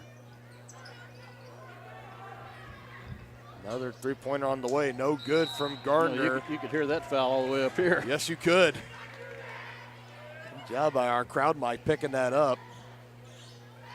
That was on Robinson, his first, team second. First foul of the game for Robinson, second team foul for the Mavericks. Under 2 minutes left to go. A low-scoring affair for the moment. It took the game this past Tuesday to get going. Took a while to get going. Pretty low-scoring first quarter, but remaining 3 quarters, the rest of the game, pretty high scoring. Crowley letting it fly from deep, comes up short, just barely grazing the rim. Poked away. Guess who has it? Davenport and Langford have both poked it away. And now Langford spinning, gives to Davenport, shakes loose his defender. It's just a little too strong on the putback, but Clark runs it down in the far corner, keeping this possession alive. Third chance here for the Chieftains. Brandon Wilson's three is no good, and a rebound pulled in by Santo, giving it up the way to Farrell, and now to Robinson, and he finishes with the left hand. Both teams really cold shooting right now. Under a minute left to go now, still a one-possession game, 7-4.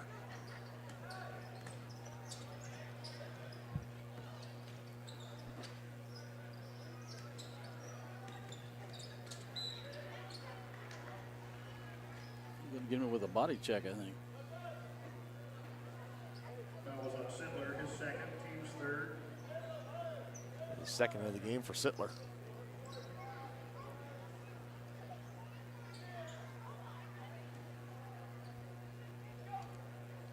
On the inbounds play, Langford getting it in far corner to Wilson. Langford got by Sittler, gives it to Crowley with some space, but holds on to it. Clark and had it poked away. Wise defense down low by Farrell with a block, and now a steal. And Santo slowing things down, and the Mavericks might be content to kill some clock and put up the final shot of the first quarter here. Looks like that's what they're going to do. They should probably get started here with 10 seconds to go. Now under 10 with a 3-point lead. Pull up three for Farrell, can't knock it down, and Clark gets the rebound from Sittler. Good if it goes from Brandon Wilson. It's a little too long and nearly headed into the concourse. Low scoring affair here in quarter number 1. Chieftains trail 7-4 with the second on tap here on Tonganoxie Sports Live. Wizard of Paws, now at their newly renovated location in downtown Tonganoxie, offers personalized pet grooming, doggy daycare, dog obedience, and socialization classes. At Wizard of Paws, your pet will get a one-on-one grooming experience, ensuring they return to you quickly and looking fabulous. And their new facility offers amenities and space that is doggone amazing. Call Wizard of Paws at 913-416-0255 or visit their new location at 406 East 4th Street in Tonganoxie. Learn more at wizardofpawspet.com. At Kansas Insurance, we know one size doesn't fit all. In fact, our whole mindset is based on customized policies for you and your families. We're local, and we do what we do because we care about you. Think of us as brokers for your insurance needs. Working with Kansas Insurance gets you the award-winning service and attention to detail that only an independent agency can provide. All across Kansas, we're here to help you manage and plan for all types of risk. Contact a local agent today. Kansas Insurance. Local, independent, serving you.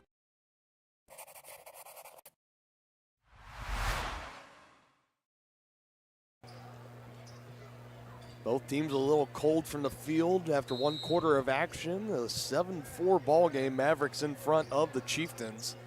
Mavericks come into this contest a 19-12 overall record, and they're playing a lot of tournaments. Yes, a lot of tournaments and playing a lot of schools out of the state as well. And there's some from Nebraska, some from Iowa, just kind of some of those tournaments that you get into that can draw in a lot of schools. So definitely, I think I'm going to get that one on Crowley. That was on Crowley, his first, team second. This has been a matchup that's been pretty common for Tongi, at least here in the Tongi Sports Live era, even going back to the 2020 year, and they met last year as well. Chieftains victorious in those matchups. Looking to keep that alive going here, coming into this contest tonight. Quickly, it goes to Brandon Wilson. Lost his footing near the baseline, but he traveled with it first. He fell down, gets helped up by Santo, but it's a turnover for Tongi.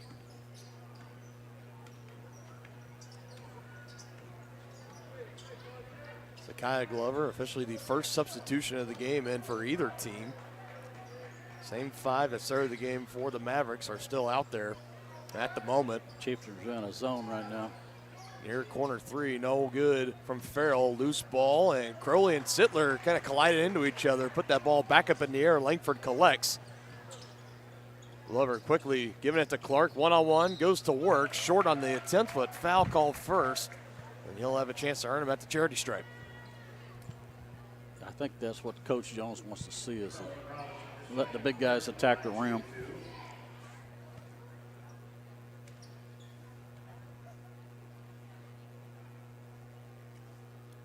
Clark takes a moment, fires, and knocks down the first attempt. Back to a 2-point game. Lachlan McRae taking his warm-up pullover off and quickly coming into the game for Brandon Wilson as he'll get checked out for a breather.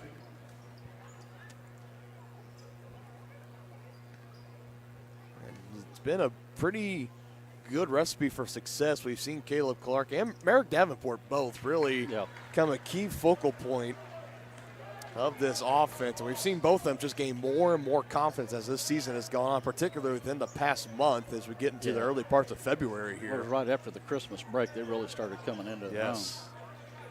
And the Chieftains still staying in that zone.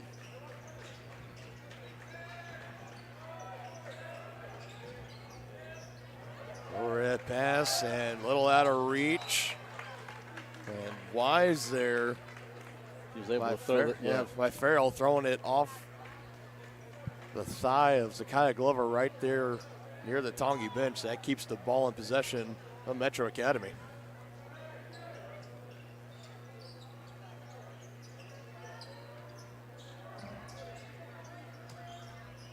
Santos slinging it over. Sittler trying to find a way to get it into Robinson.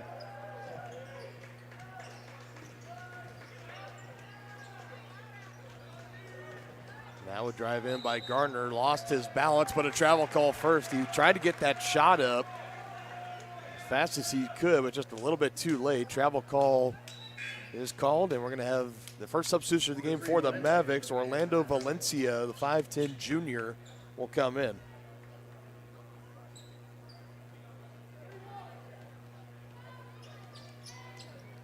And Davenport and Wilson will be checking in at the next stoppage for Tongi.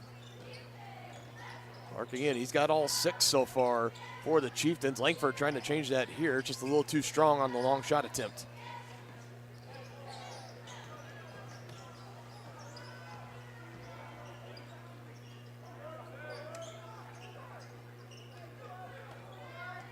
Santo trying to direct traffic. Now it's in the hands of Sittler. Bounce pass in the paint. It goes to Robinson. Gets it back out. Santo guarded by McRae. In the hands of Valencia. Fresh into the game. Farrell down low. It goes. Poked away out of the hands of Robinson, but it'll stay at this end. This zone's been pretty effective so far for the Chieftains. I agree with you there. So Davenport comes in for Clark. So Big giving the other Big a breather, and Crowley will get checked out. Brandon Wilson in to take his spot.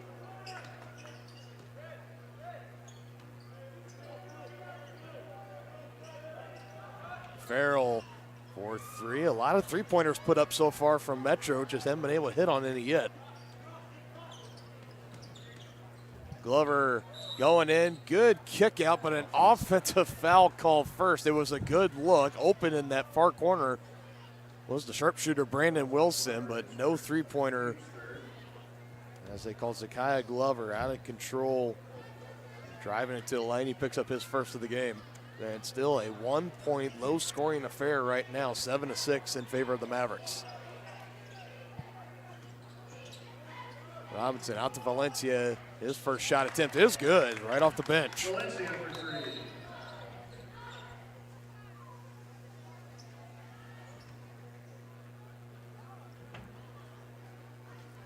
Brief delay here. Now we get the Inbounds pass in. Mavericks first to double digits in this contest. They lead 10-6.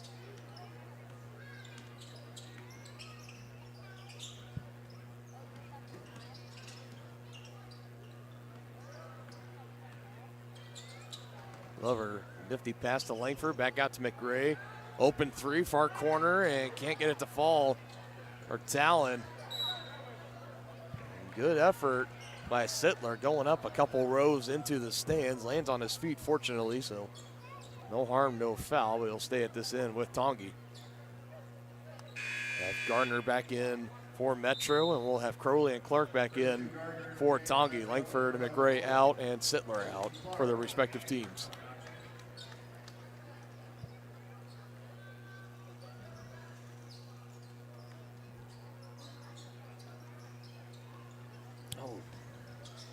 I'd like to see him go straight up at that.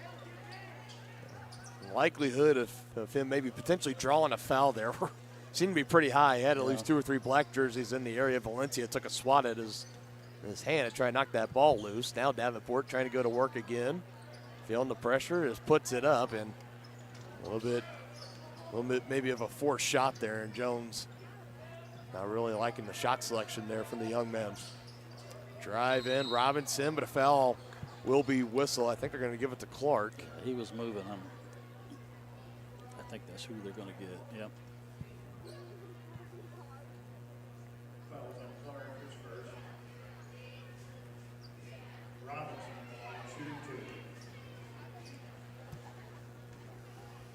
Both teams 4 team fouls apiece.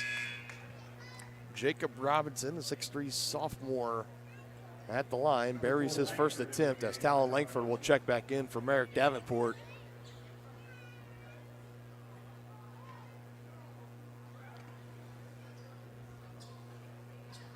And Jones, like we talked about on Tuesday, always taking it just a few seconds or even a minute sometimes, trying to coach up the players getting checked out of the game, trying to coach up the young freshmen, looking a little bit discouraged after being brought out of the game. Both free throws are good for Robinson. He's got 4 points and a full timeout on the floor for Metro. 3:44 mark in the second quarter. It's a 12-6 ball game. Mavericks in front of Tongi. First State Bank and Trust is with you wherever you are with complete online banking. Cheering on the Chieftains once again? Why not pay your bills online? Waiting on your kiddos to get out of school? Seems like a good time to make a transfer. Or how about making a deposit from here? Back in the gym for another night? Why not get an e-statement while you cheer on Tongi? And of course, at First State Bank and Trust, you can always bank from right here. Come on in and see us and get your very own Chieftain card. To learn more about all the great ways to bank with First State Bank and Trust, go to firststateks.com.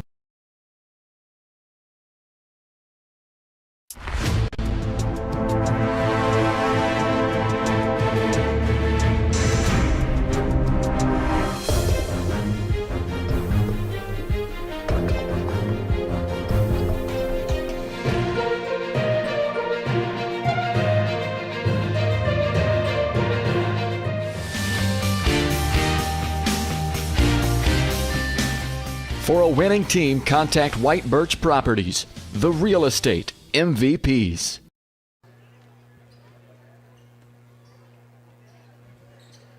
Chieftains trying to find that offensive spark that they had this past Tuesday at Lewisburg. Low scoring affair right now, so quick ball movement here to open up this possession. Metro Academy switched to his own. In the hands of Glover, getting it over to Crowley. Looking for options. Caleb Clark, the lone source of offensive firepower right now for Tongi. He's got all 6. And an offensive foul, pretty close to 8. That's going to be the second of the game for Clark, and a good sell underneath by the Metro defender. Yeah, no question about it. Caleb did dip his shoulder a little bit, but I don't think it was as egregious as the force with defender. The force with how fast he fell to the ground did not equal the total aggressive dip of the shoulder, if you so say. Yeah. It is what it is. Officials still, they're going to call it. They see any dip of that shoulder, 9 out of 10 times, they're going to get you for it. Give to Valencia near the baseline. Quickly tried to get it. Was looking to give it back to Robinson, but taken away. Tongi had numbers. And fortunate to to keep that ball. Wise thinking on the ground on Crowley on his backside, quickly giving it to Clark. And was trying to get it back to Crowley. Another loose ball. Chieftains come away with it. Talon Langford finishes with the right hand. Tongi very fortunate to get a bucket out of that possession. You kind of heard some of the frustration being voiced out by Coach Jones. That was a little frenzied action there. A little bit. Paid off for the Chieftains. One of those, no, what are you think? Okay. Yeah.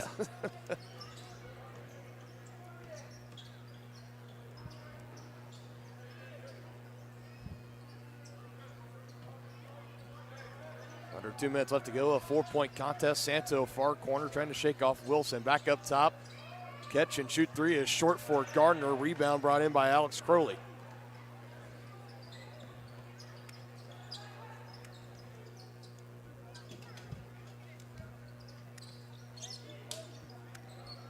Clark through his legs, almost got tripped up, tried to save it, was looking for Crowley, and trying to telegraph that pass was Gardner, and instead it goes out of play. We have McRae and Davenport back in, and Clark and Glover will come out. 1:35 left to go in the second. Caleb Clark, the only Chieftain with multiple fouls with 2. Langford, Crowley, and Glover each with 1 apiece.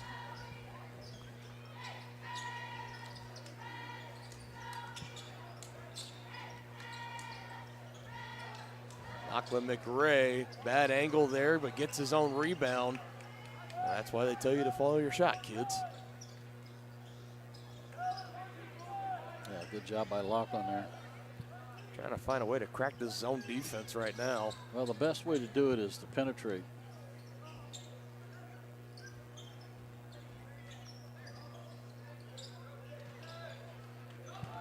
Down to Davenport, kicks it back out, and I think if he puts it on the numbers to McRae, he lets that one fly and has a good shot, but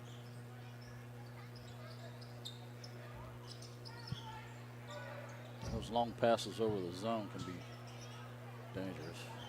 Langford with space, knocks it down. He's got 5, Clark's got 6, that equals 11. That's what I'm seeing on the scoreboard. It's a 1-point game.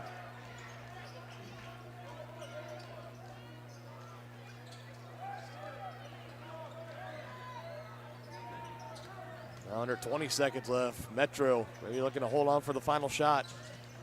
Robinson had it stripped away. Crowley coming away with the basketball. Plenty of time, fellas. Come on. Under 10 seconds. Can't wait around too long. Oh, he should have shot that. Gives it back to him. Corner 3 for McRae. Can't knock it down as time expires. Shot is no good after the buzzer. That would have been huge.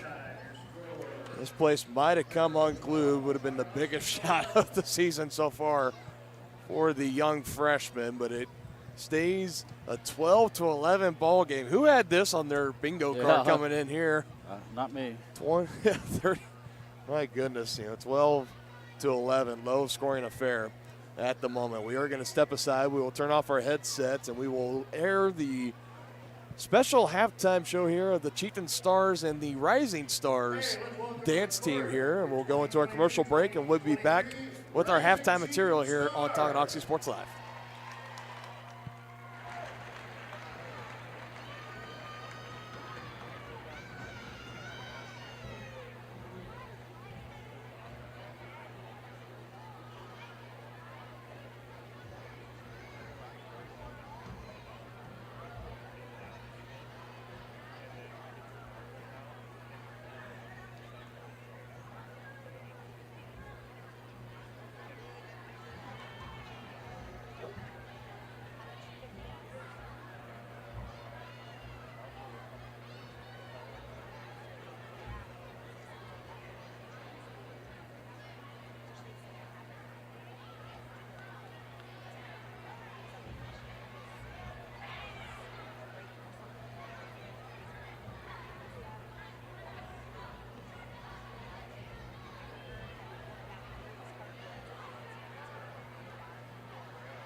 Tonight, the girls will be dancing to a TikTok remix.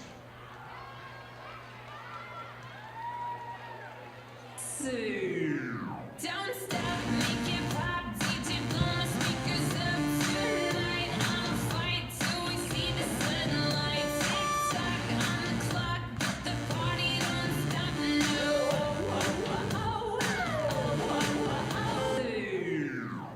Hey, hey, hey, hey, on tonight.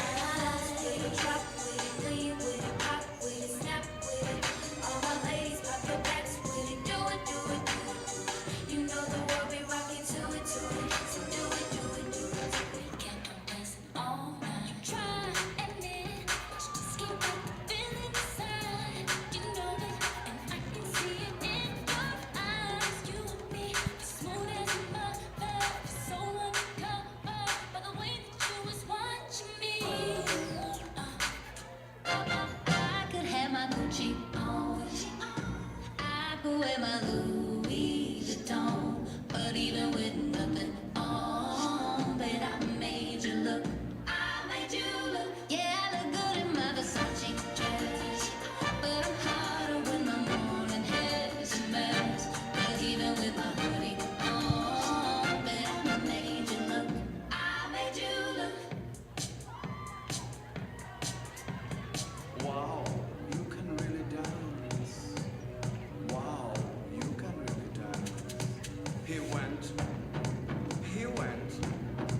They said we've both been dancing all this time. What a coincidence. Oh, take this away.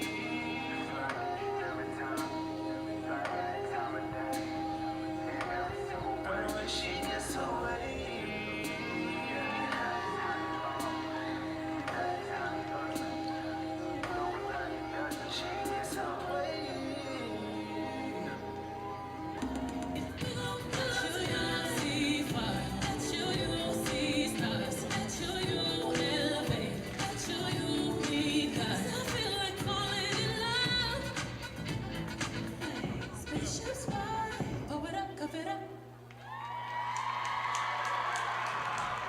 Great job, Rising Stars.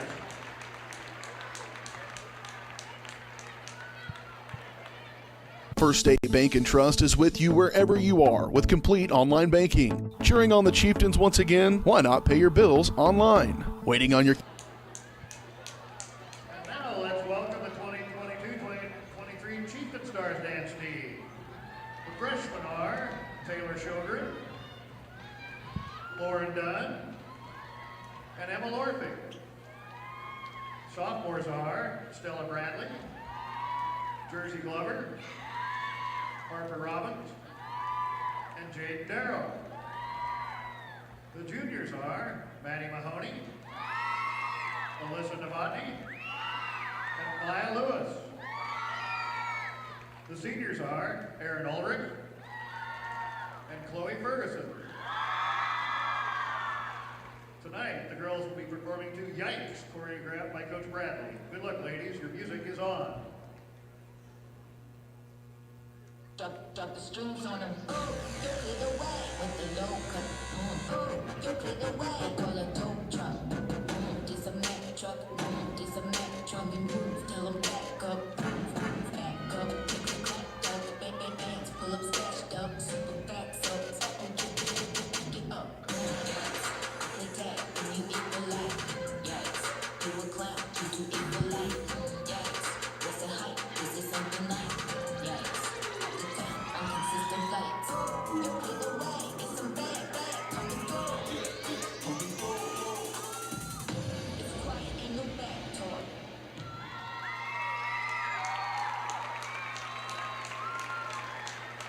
Great job, ladies.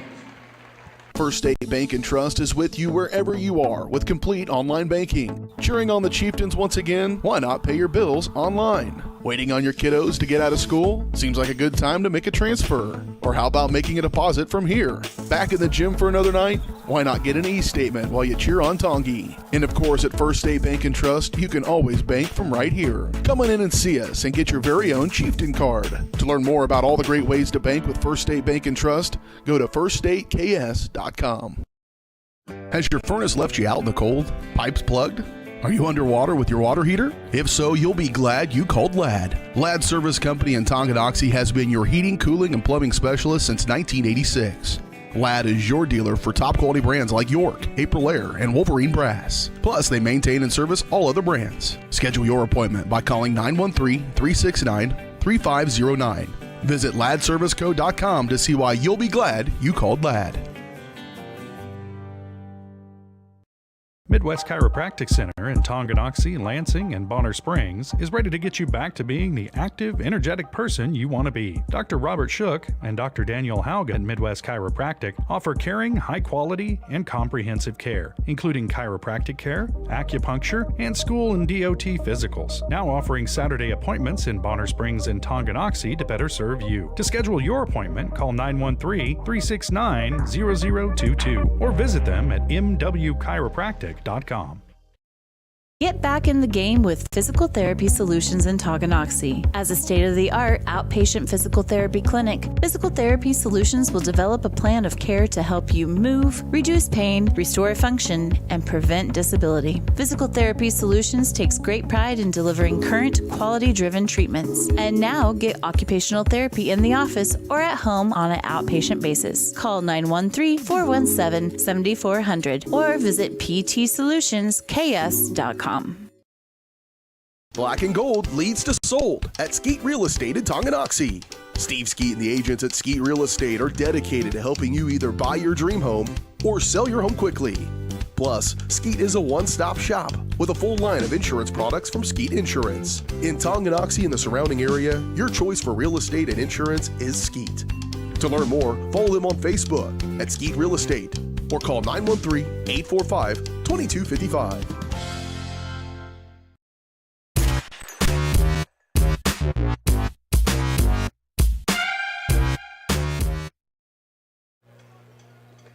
Well, as far as adorable halftime performances, I don't think you can get much better than what we just had. That was quite something. Yeah, it was, especially when I have three little granddaughters and you have three little sisters about that age that were out there performing. Pulled at the old heartstrings. Yeah, Lily, Graceland, and Ava back at home. That's definitely something that I imagine the older two, Lily and Graceland, I think they're going to be in one of those in the near future. Yeah, I think so too. If I have to guess, and I'm sure they would love to be a part of those as well. Meanwhile, getting ready to start things here in the third quarter. Low-scoring affair right now, and just sticking with Tongi right now offensively, it's been all Talon Langford and Caleb Clark. 5 points for Langford, 6 for Clark. Yeah, and that's kind of what you want to see. You want to see a mixture of paint play and perimeter play. And for the Mavericks, Robinson with 4, Gardner with 4. Valencia hit a 3 off the bench. Wilson hitting a 3 right here. Yeah, and both teams coming out in a zone again. They're sticking with it. Chieftains back in front by a pair, trying to answer. No good from Sittler on his 3-point attempt. Langford bringing it across. Spin nice cycle drive. in the lane. Just can't finish. Merrick. Come on, Merrick. There you go. Is fouled. Maverick. It's pretty bang. Yeah, 2 big offensive rebounds there by Merrick Davenport. Young man fighting for it down low. Gotta love to see it. Yeah, and we want to see him cash in here at the line. First foul of the game for Farrell for Metro. And I guess they're not going to call that a shooting foul. Yes, so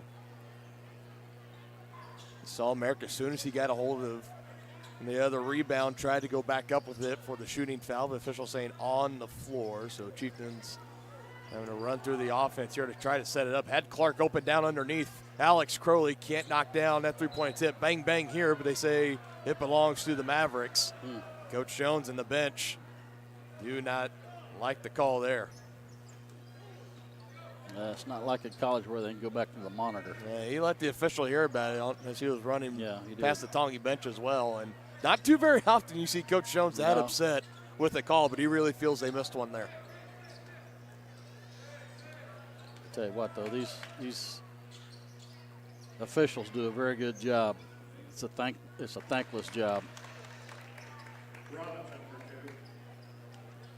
And it's gotten so bad with fans and parents that they're having a hard time getting enough officials to officiate these games. And it's not just basketball; it's all sports. Yeah, and I agree with you there. It's one of those scenarios we see it so often in life where it's kind of like it's the couple of bad ones. Not all officials are. No, there are some great officials. You'll come across one every now and then that literally is relatives of the three blind mice, but majority of the time, these officials do a great job showing out able to hold these athletic events for the student athletes as well. I mean, you can't do it without them unless we're just playing street ball out here. But like you said, definitely a thankless job, and definitely more better officials than not so great ones. I'm looking at you, Carl Cheffers. And we're all human, so everyone's going to make a mistake from time to time. Absolutely. Speaking of old Carl Cheffers, we'll see him on Sunday. Can you believe that? Yeah. We digress. Maverick. I'm gonna start calling him Maverick Davenport, I guess. I don't know. Here come the Mavericks. Back the other way, and the layup is good with the left hand for Sittler. Now Langford looking to pick up the tempo here. Holds off for a moment. Into Merrick. Davenport trying to back down, and that was Santo trying to come in and rip that ball loose, but he had a hold of his wrist. He'll pick up his first foul of the game.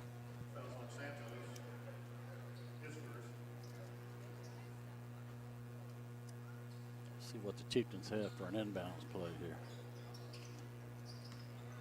Lob is up and eventually brought in by Brandon Wilson. Mavericks back in front, 18-14. Still staying in that zone. That's been effective for both teams.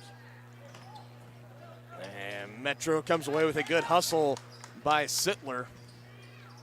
Gives it up to Farrell, and he can't knock down the attempt, but Sittler, he's been all over now. Back-to-back buckets for him, and a timeout's going to be taken here by Tongi, the Mavericks. Coach Jones pretty upset with that turn of events right there. 20-14, back to a 6-point lead, 4:57 mark here in quarter number 3. Midwest Chiropractic Center in Tonganoxie, Lansing, and Bonner Springs is ready to get you back to being the active, energetic person you want to be. Dr. Robert Shook and Dr. Daniel Haugen at Midwest Chiropractic offer caring, high-quality, and comprehensive care, including chiropractic care, acupuncture, and school and DOT physicals. Now offering Saturday appointments in Bonner Springs and Tonganoxie to better serve you. To schedule your appointment, call 913-369-0022 or visit them at mwchiropractic.com. Shop local and save at Brothers Market in Tonganoxie, where we treat you like family. Brothers Market has great everyday deals throughout the store. Enjoy fresh cut steaks from the meat department, the freshest fruits and vegetables from the produce aisle, and savor the flavors from the bakery. Check out their weekly ad to get the best deals on what you need. From apples to aspirin, Cool Whip to cool crisp lettuce. Brothers Market, open daily. Learn more at shopbrothersmarket.com.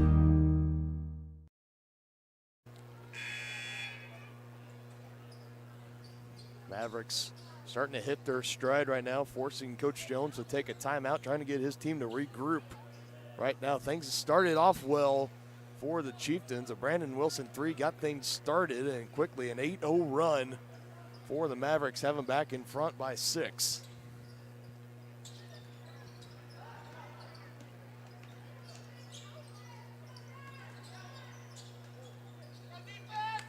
It's this tight zone defense of Metro Academy that is slowed down the Chieftain offense that was really in stride and firing on all cylinders for a better part of 3 quarters this past Tuesday at Lewisburg.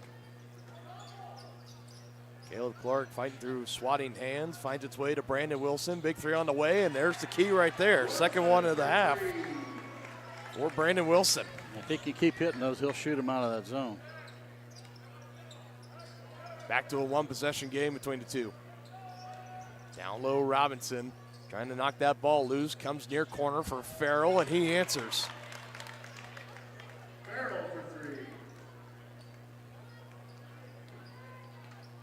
All Metro shooting about 20-30% from three-point range. It was only their second so far, but a big one as it puts a little bit more padding on that lead. And Crowley, a little too strong, can't answer. Gardner tracks down the rebound and telegraphed by Talon Langford, looking to attack the cup, and he does. Way to go, Talon. 7 points on the night for Talon Langford. Sittler kick out to Santo, and hard brick out, gets his rebound, trying to go back-to-back, and does. Exact same spot. Nathaniel Farrell, freshman. And see, that was brought about by an offensive rebound by the Mavericks, and Coach Jones really not happy with that. He's telling the boys to block out. Glover and McRae coming back in. Not really seeing Coach Jones get much deeper off his bench. Only the 5 starters and McRae and Glover, the 2 off the bench. And as the past couple of games, we've seen him kind of get more and more players involved. We've seen Byrne, we've seen Schmidt, and a few others, but not the same story here so far tonight. Crowley in the paint with the right hand, can't get it to fall. Clark gets the rebound, had it poked loose. No whistles yet, but the Mavericks come away with it. Getting down for it was Robinson. Gives it to Santo, now to Gardner. Trying to attack with the left hand, but he will have free throws on the way. He was fouled on the way by Davenport. Gardner at the line, shooting 2.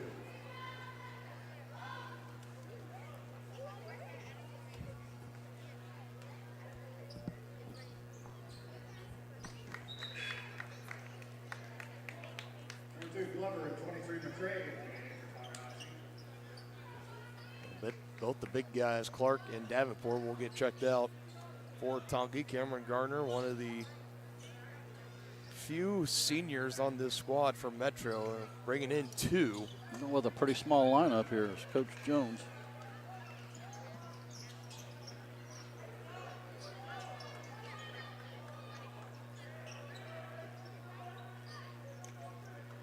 They got Talon trying to post up now.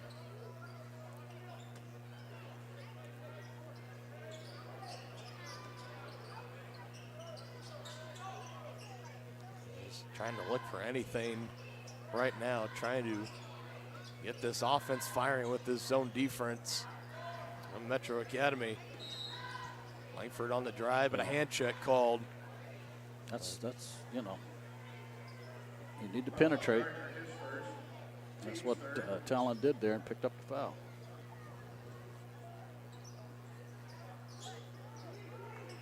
Off the inbounds, catch and shoot near corner. Yes. Good for Talon.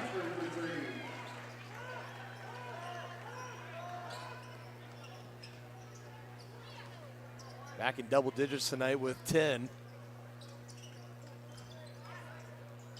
Lead is now down to 5 for the Mavericks. Farrell had some space, good drive and finish. He's coming alive here, all 8 points here in the third. Yeah, the weak side help on the zone defense for Tongi got there late, creating that opening. And now this one taken away. Gardner taking it right out of the hands of Crowley. Contested layup, does not finish, but count the bucket. Santo, the trail man, takes it off the rim and puts it back in. A chance for a 3-point play at the line and make this a 10-point ball game. First foul of the game for Lachlan McRae.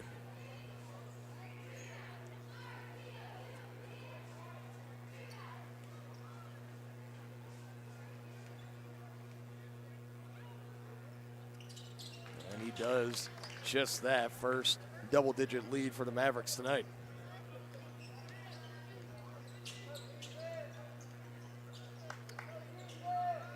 Chieftain needs some other players to get involved with the scoring right now. Only Langford, Clark, and Wilson. No points provided off the bench, and there you go, perfect timing. Big 3 from Alex Crowley getting in on the mix. Now it's Davenport, the only starter without a bucket. Trying to go three from that exact same spot, and he does just that. My goodness. You better get a hand in his face. An 11-point third quarter for Farrell, the freshman.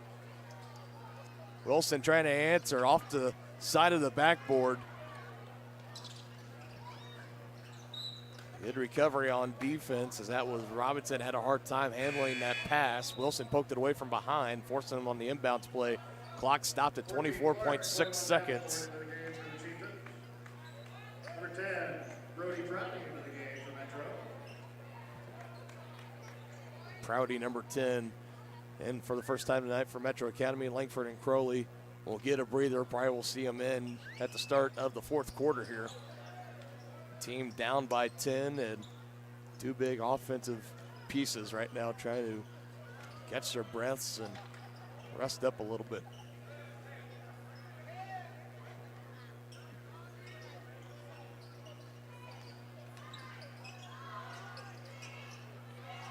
Santo, it's going to be Gardner. Good if it goes, and it does. Buzzer beating three for Gardner. 9 points on the game, and a 13-point lead for the Mavericks heading into the fourth quarter here on Tonganoxie Sports Live. At Kansas Insurance, we know one size doesn't fit all. In fact, our whole mindset is based on customized policies for you and your families. We're local, and we do what we do because we care about you. Think of us as brokers for your insurance needs. Working with Kansas Insurance gets you the award-winning service and attention to detail that only an independent agency can provide. All across Kansas, we're here to help you manage and plan for all types of risk. Contact a local agent today. Kansas Insurance. Local, independent, serving you. The same look and location of a classic drugstore with the services and supplies of a modern pharmacy. That's what you'll find at the Downtown Drug Store in Tonganoxie. Of course, Downtown Drug is the local choice for your prescriptions and health needs, but did you know they have the best selection of Tonganoxie Pride and Chieftain game day gear in town? And a whole lot more. Cards, gifts, home decor, and even the best way to satisfy that sweet tooth. The Downtown Drug Store. Call 913-369-3800 or visit them online at thedowntowndrugstore.com.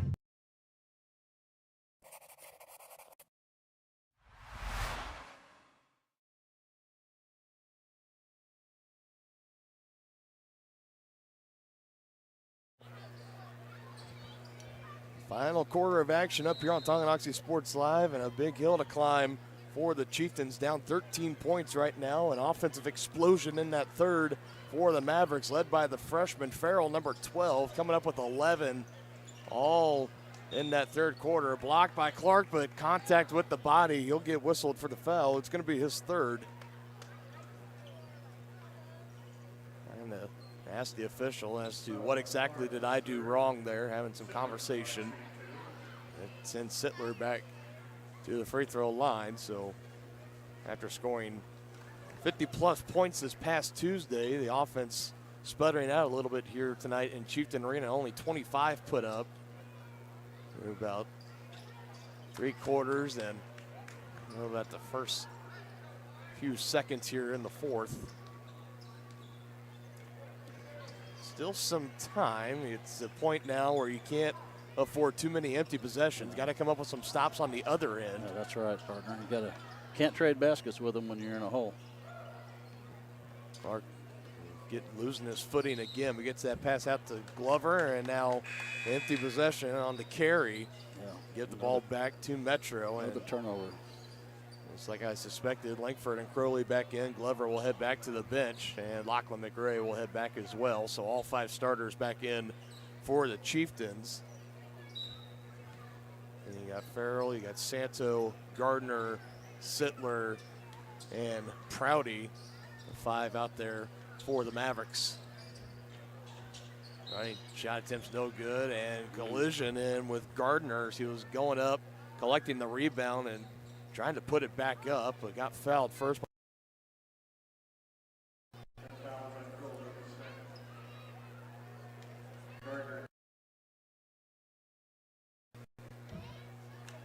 Just gets that one to fall, dances around a little bit, falls down off the front of the iron.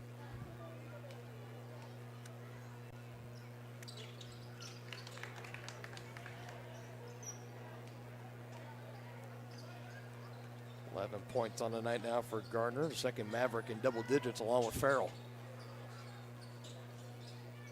Langford takes the screen, gives it to Davenport, drew contact, just couldn't finish through strong. He'll have a chance to earn him at the free throw line. Davenport, a free throw shooter you can have some confidence in going to the line. That'll jinx him.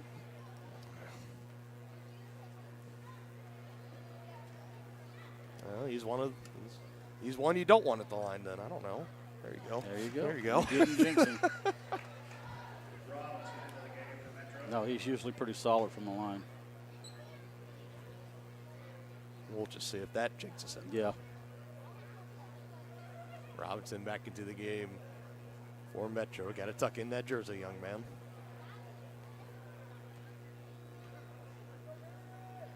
Second attempt on the way. There you go. That jinxed him. All seriousness, though, Davenport, one of the better free throw shooters on the team, no matter what we ever say. Defensive foul call going to be coming up here. Not too happy with it. It's the Tongi bench as it's given to Talon Langford this second now. So Clark with 3, Langford, Crowley with 2 team fouls. Davenport, Glover, and McRae each with 1 foul apiece. Each team 5 total team fouls here in the second half. Under 7 minutes left to go here in the fourth. Santo catch and shoot 3 is good. And now Metro Academy really hitting their stride here.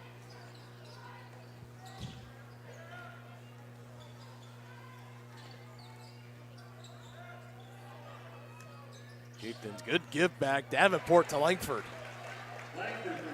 Nice reverse layup there. And a good find by Merrick Davenport. Looking to make it a 20-point lead. Can't do it. Straightaway 3 from Gardner. Rebounded by Langford. Here he comes across the timeline. Crosses up Sittler. Now maybe trying to drive in. Picks up his dribble. Looking for help. Finds it to Clark. Crowley taking the Clark screen down the baseline here on the right side. Finds Brandon Wilson. Far corner 3 is offline. Trying to track down the rebound. Heading towards the Tongi bench. Crowley gets tripped up. Hits the deck. Helped up by his teammates. And it looks like it'll stay at this end with Tongi. They're giving Alex a couple of seconds here to try to collect himself. Falling. Crashing down right there at the right in front of the Tongi bench.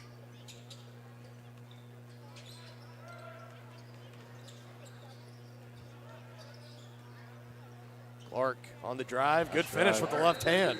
That's how you beat the zone, as you drive it. And a timeout taken by Coach Jones. Lead down to 15 for Metro Academy. A lot of work here to do for Tongi. 5:47 left to go in quarter number 4. Black and Gold leads to sold at Skeet Real Estate in Tonganoxie. Steve Skeet and the agents at Skeet Real Estate are dedicated to helping you either buy your dream home or sell your home quickly. Plus, Skeet is a one-stop shop with a full line of insurance products from Skeet Insurance. In Tonganoxie and the surrounding area, your choice for real estate and insurance is Skeet. To learn more, follow them on Facebook at Skeet Real Estate or call 913-845-2255. From its native roots to the bustling community it is today, Tonganoxie's past is as unique as its future. With small-town charm and big city amenities, Tonganoxie is the ideal place to grow a business and grow a family. Just 20 minutes from both Lawrence and Kansas City, Tonganoxie is perfectly positioned. Take an afternoon and come explore Tonganoxie. To learn more, go to tonganoxie.org.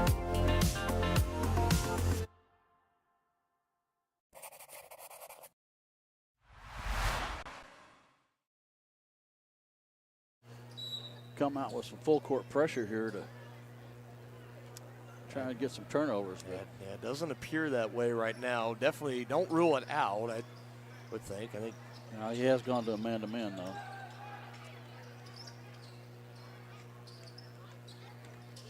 Santo on the drive, almost lost his footing and throws the ball away.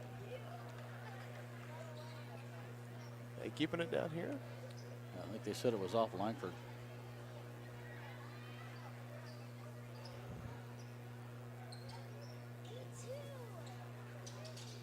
Pretty bang play over there, but Mavericks hold on to the basketball for the time being. It's with Gardner right now. Looking to attack, kick out, corner three here is no good from Sittler. All right, Tonga's got a score here. Up the way to Wilson and just drug his feet, momentum. He was trying to hold up at the last second. Just couldn't do it. Couldn't get her woed up.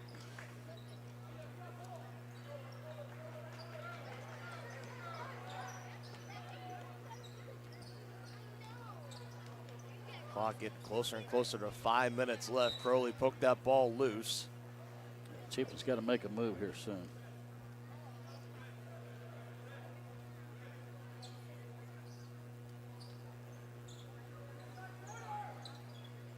Into the corner for Farrell. Knocks it down, and he's kind of deadly tonight. Yeah, it's his fourth three-pointer, all coming here in the second half. He had 3 in the third quarter, and now that was his first here in the fourth.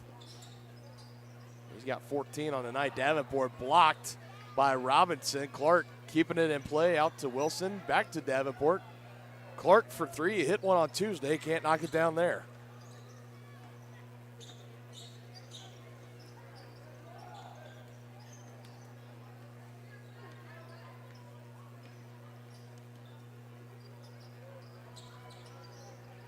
Mavericks could extend their lead up to 20 or more points here on this possession. One sailed the three-pointer attempt was Santo. Here come the Chieftains back the other way. Crowley waiting for the cavalry to arrive. It's Davenport. And a collision down low and a blocking foul. Didn't have the feet set was Robinson. So 2 more free throws on the way for Davenport.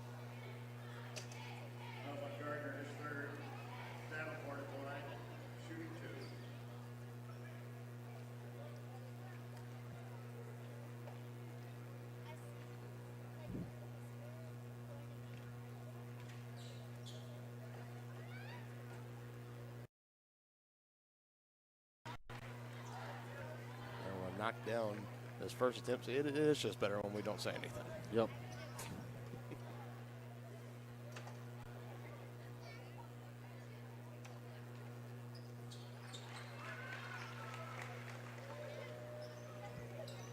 All right, now we need to get some stops.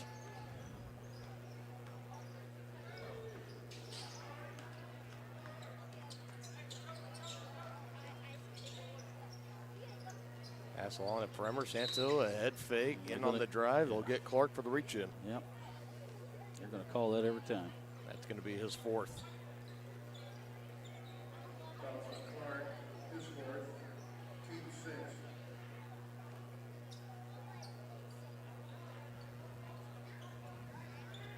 One more from Tonga. I'll put Metro in the bonus for the remaining 3 minutes and change. And, oh, come on now. They're going to say got him with the body, I guess. That was all ball. Well, that'll be it for Clark. Yeah. Fouls on Clark, his fifth. Man. Glover into the game for the Chieftains. Early exit for Caleb Clark. Kai Glover will come in and take his place. Sends Farrell to the line, knocks down the first attempt there. Caleb exits tonight with 8 points on the offensive end. And 2 for 2 on this trip. Now for Farrell. His point total continues to grow here in the second half, as does the lead for Metro Academy. Sits at 18 points right now, 50-32, 3:47 mark in the final quarter here. The Tonganoxie Recreation Commission understands that the benefits of recreation are endless. Participating in community recreation is not only fun, but also healthy and educational. The Tonganoxie Rec Commission encourages all ages and abilities to participate in recreational activities. That's why they're continually working to develop programs for all the residents of Tonganoxie. To see the latest sports and program offerings and to get signed up, visit them at tongirec.org or call 913 Whether you're an athlete looking to get back for another big win or you're just trying to win at life, Dr. Adam Ludwin at Win Chiropractic and Sports Therapy can get you back in the game. Dr. Adam has the tools and skills to have you feeling your best in no time with chiropractic adjustment, physical therapy, cupping, taping, muscle scraping, on-site x-ray, and more. Lose the pain and win the day at Win Chiropractic and Sports Therapy. Now open in Tonganoxie. Book online at winchiropracticst.com or call 913-214-1020.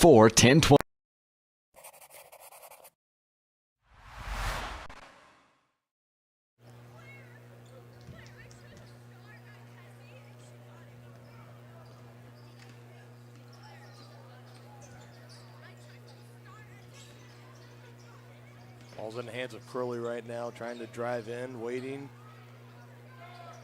Feeling the pressure of the defense. Back out to Zakiah Glover, checking into the game for Caleb Clark, who fouled out for the commercial break, off on the put attempt from Merrick Davenport. They close in on 3 minutes left into this ball game. Sitting on the drive, good bounce pass to Robinson, fighting through defenders, can't knock it down. A little bit of a forced shot there. Rebound by Wilson. Ball's in the hands of Crowley at the moment, back in the hands of Glover, and now to Langford. Spin move, puts it up, Nice. and good.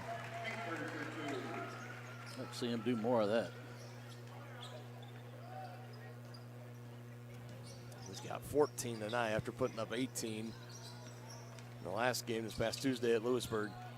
Farrell, and rare miss. He has been white hot from three-point range here in the third and fourth quarters. Chieftains getting it up with numbers. Wilson with space for our corner three again, off the side of the backboard. Second time that's happened here.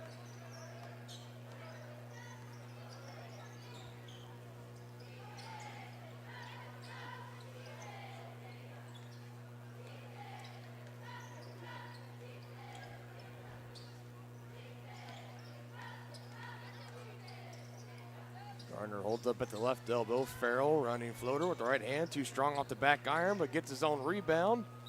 Goes out of play, but it'll stay at this end. 2:01 left on the clock. Noah Carlton in for the first time tonight. Merrick Davenport will get checked out. Perhaps the first of many for Coach Jones, but more and more the reserves in to close out this contest. Now under 2 minutes left to play.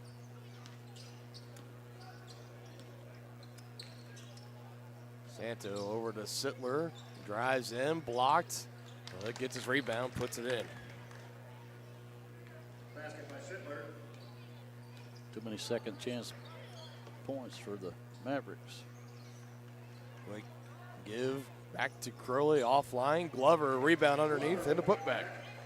That's first bucket of the night.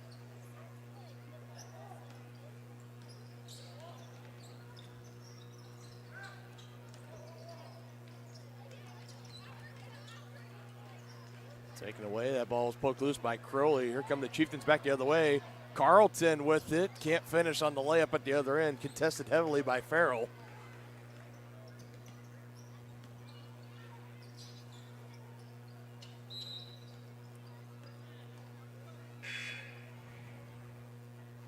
Just a quick timeout here for Metro Academy as they want to get some of their substitutions in as well, so they'll start to empty the bench, and looks like that'll do it for the starters tonight for the Mavericks.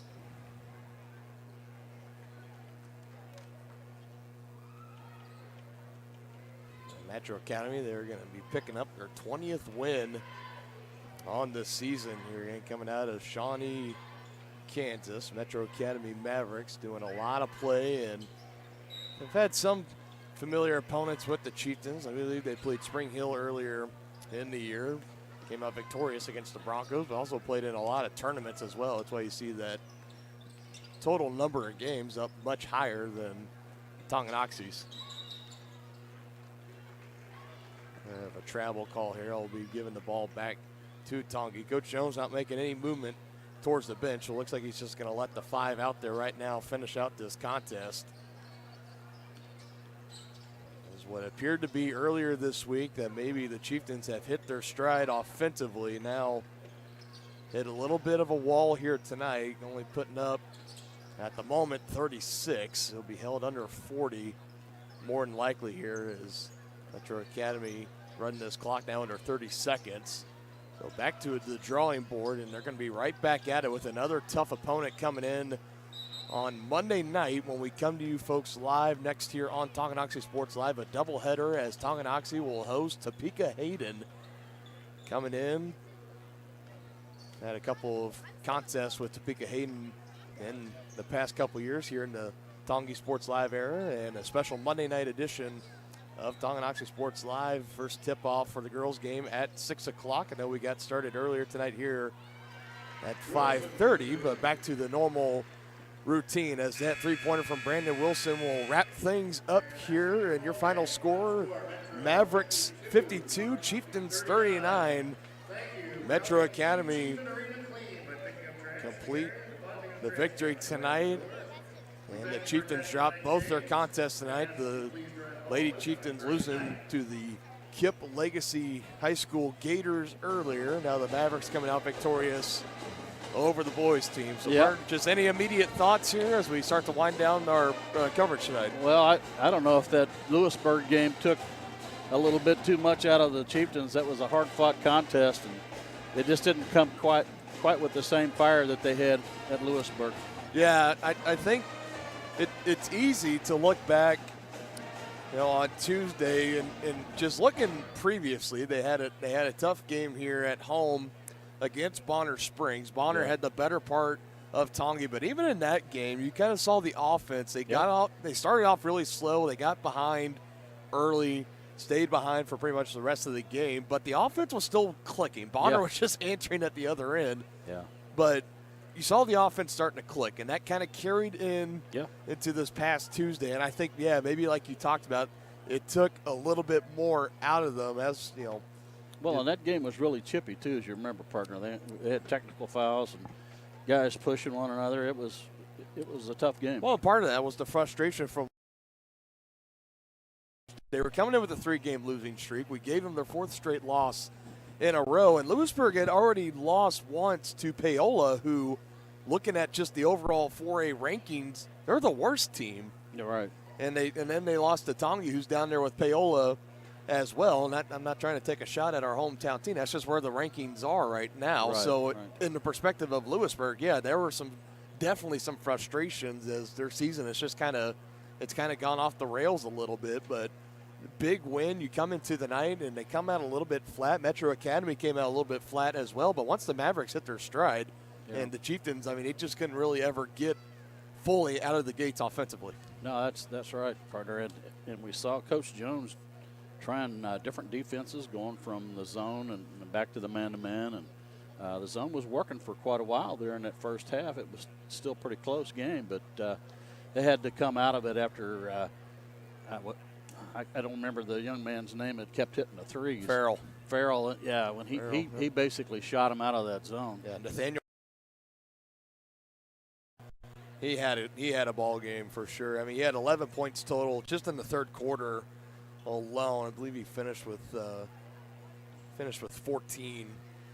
Yeah, total. And I think that's the difference. 15, excuse me. Yeah, he basically shot him out of that zone, and they had to go back to man-to-man, and they just couldn't recover. As for Talon Langford, another pretty good offensive night. 14 on the night. He dropped 18 against Lewisburg, so it seems like he's kind of really hitting his stride offensively. Caleb Clark had a good night as well with 8 points, but that was really it. Crowley hit a 3, Wilson hit a couple of 3s, and Glover with the lone bucket. And Wilson, he hit that third one there at the end. I haven't officially marked it down, so 9 points in total for Brandon Wilson, but it kind of seems to be the common theme with the boys right now, where it seems one player will come out and have a game, and everyone else is just kind of not really providing the necessary support to at least hang around in these games. I think if you're Coach Jones, I think right now you try to lay out the challenge to say who's going to step up right now, and they're going to be able to find out pretty shortly with a quick contest coming up on Monday against Topeka Hayden. Yeah, and I don't know what Hayden's record is this year, but I know they've been really tough in the past. Always been very tough. They've come in to Tongi before, beaten Tongi in years past. Then the past couple seasons here in the Tonganoxie Sports Live era, so it's going to be another tough contest here in Chieftain Arena. Again, we will have that doubleheader live here on Tonganoxie Sports Live. Girls games tipping off at about 6 o'clock. Boys will be starting around 7:30, 7:45. We will have both games streaming live here for free on Tonganoxie Sports Live. All right, before we go, we got to do like what every other show of any kind this whole entire week. We got to get some Super Bowl picks, right? Yep. What are we thinking? I'll start with you. Okay. I'm picking the Chiefs. Homer. Yeah. Call me a homer. I'm picking the Chiefs 31-21. A 10 by 10. Getting pretty close to the 54 final there, 31-20. You feel 31-21. Yeah. Pretty good. I feel 28-24. Final score for me. I think this is going to be a game. Obviously, my opinion doesn't matter in the all entirely as anyone at ESPN or whatever, but I just feel like this is going to be a kind of game that the Chiefs are coming in. It's good to see everyone's getting healthy. Yeah. Juju's going to be healthy. Kadarius Toney, good to go with the ankle. Willie Gay with the shoulder. L'Jarius Sneed out of concussion protocol. Battling an illness. It sounded like he was limited in practice earlier, but sources close to the Chiefs say that that's nothing of concern. So it sounds like the Chiefs are going to be coming in fully healthy. We've been hearing all week that the Chiefs are better at quarterback, but 2 through 52, the Eagles are just that much better than the Chiefs. But I think the combo of Andy Reid and Patrick Mahomes already been there once, winning one and losing one both. So kind of having that extra momentum, knowing that last time we were here, they had that really, really bad taste in their mouth when Tom Brady claiming his 7th and final now Super Bowl victory. I think that's going to motivate this Chiefs team. I think Andy Reid has a special playbook drawn up for his former team. Another thing, or a couple of things to remember, you're going to be hearing a lot about, a lot of streaks, a lot of has not or has happened, as in no MVP has ever won in the Super Bowl. They're 0-9 all time. No quarterbacks leading in the league in passing yards have ever won in the Super Bowl.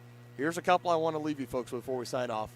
Teams that wear white jerseys in the Super Bowl in Arizona. There's been 3 of them prior to this one on Sunday. The team with the white jersey has won 3 times out of none. And probably this is the more crucial one to remember, Andy Reid, all-time as a head coach, undefeated against both the Chiefs and the Eagles. There you go. All time. So let's keep that there going. You go. Sunday. Obviously that I'm not saying slam dunk Chiefs are going to win. Yeah, Homer. Right. But everyone, have a great weekend. Enjoy Super Bowl Sunday. Enjoy it. It's not very often you go to 3 Super Bowls in the span of 4 years. So enjoy it. Win or lose. Have a great time. Watch it with your loved ones. And we will see you all on Monday night back here in Chieftain Arena. Thank you for your watching. You've been watching Tonganoxie High School Athletics on your new home for the Chieftains, Tonganoxie Sports Live. Tonganoxie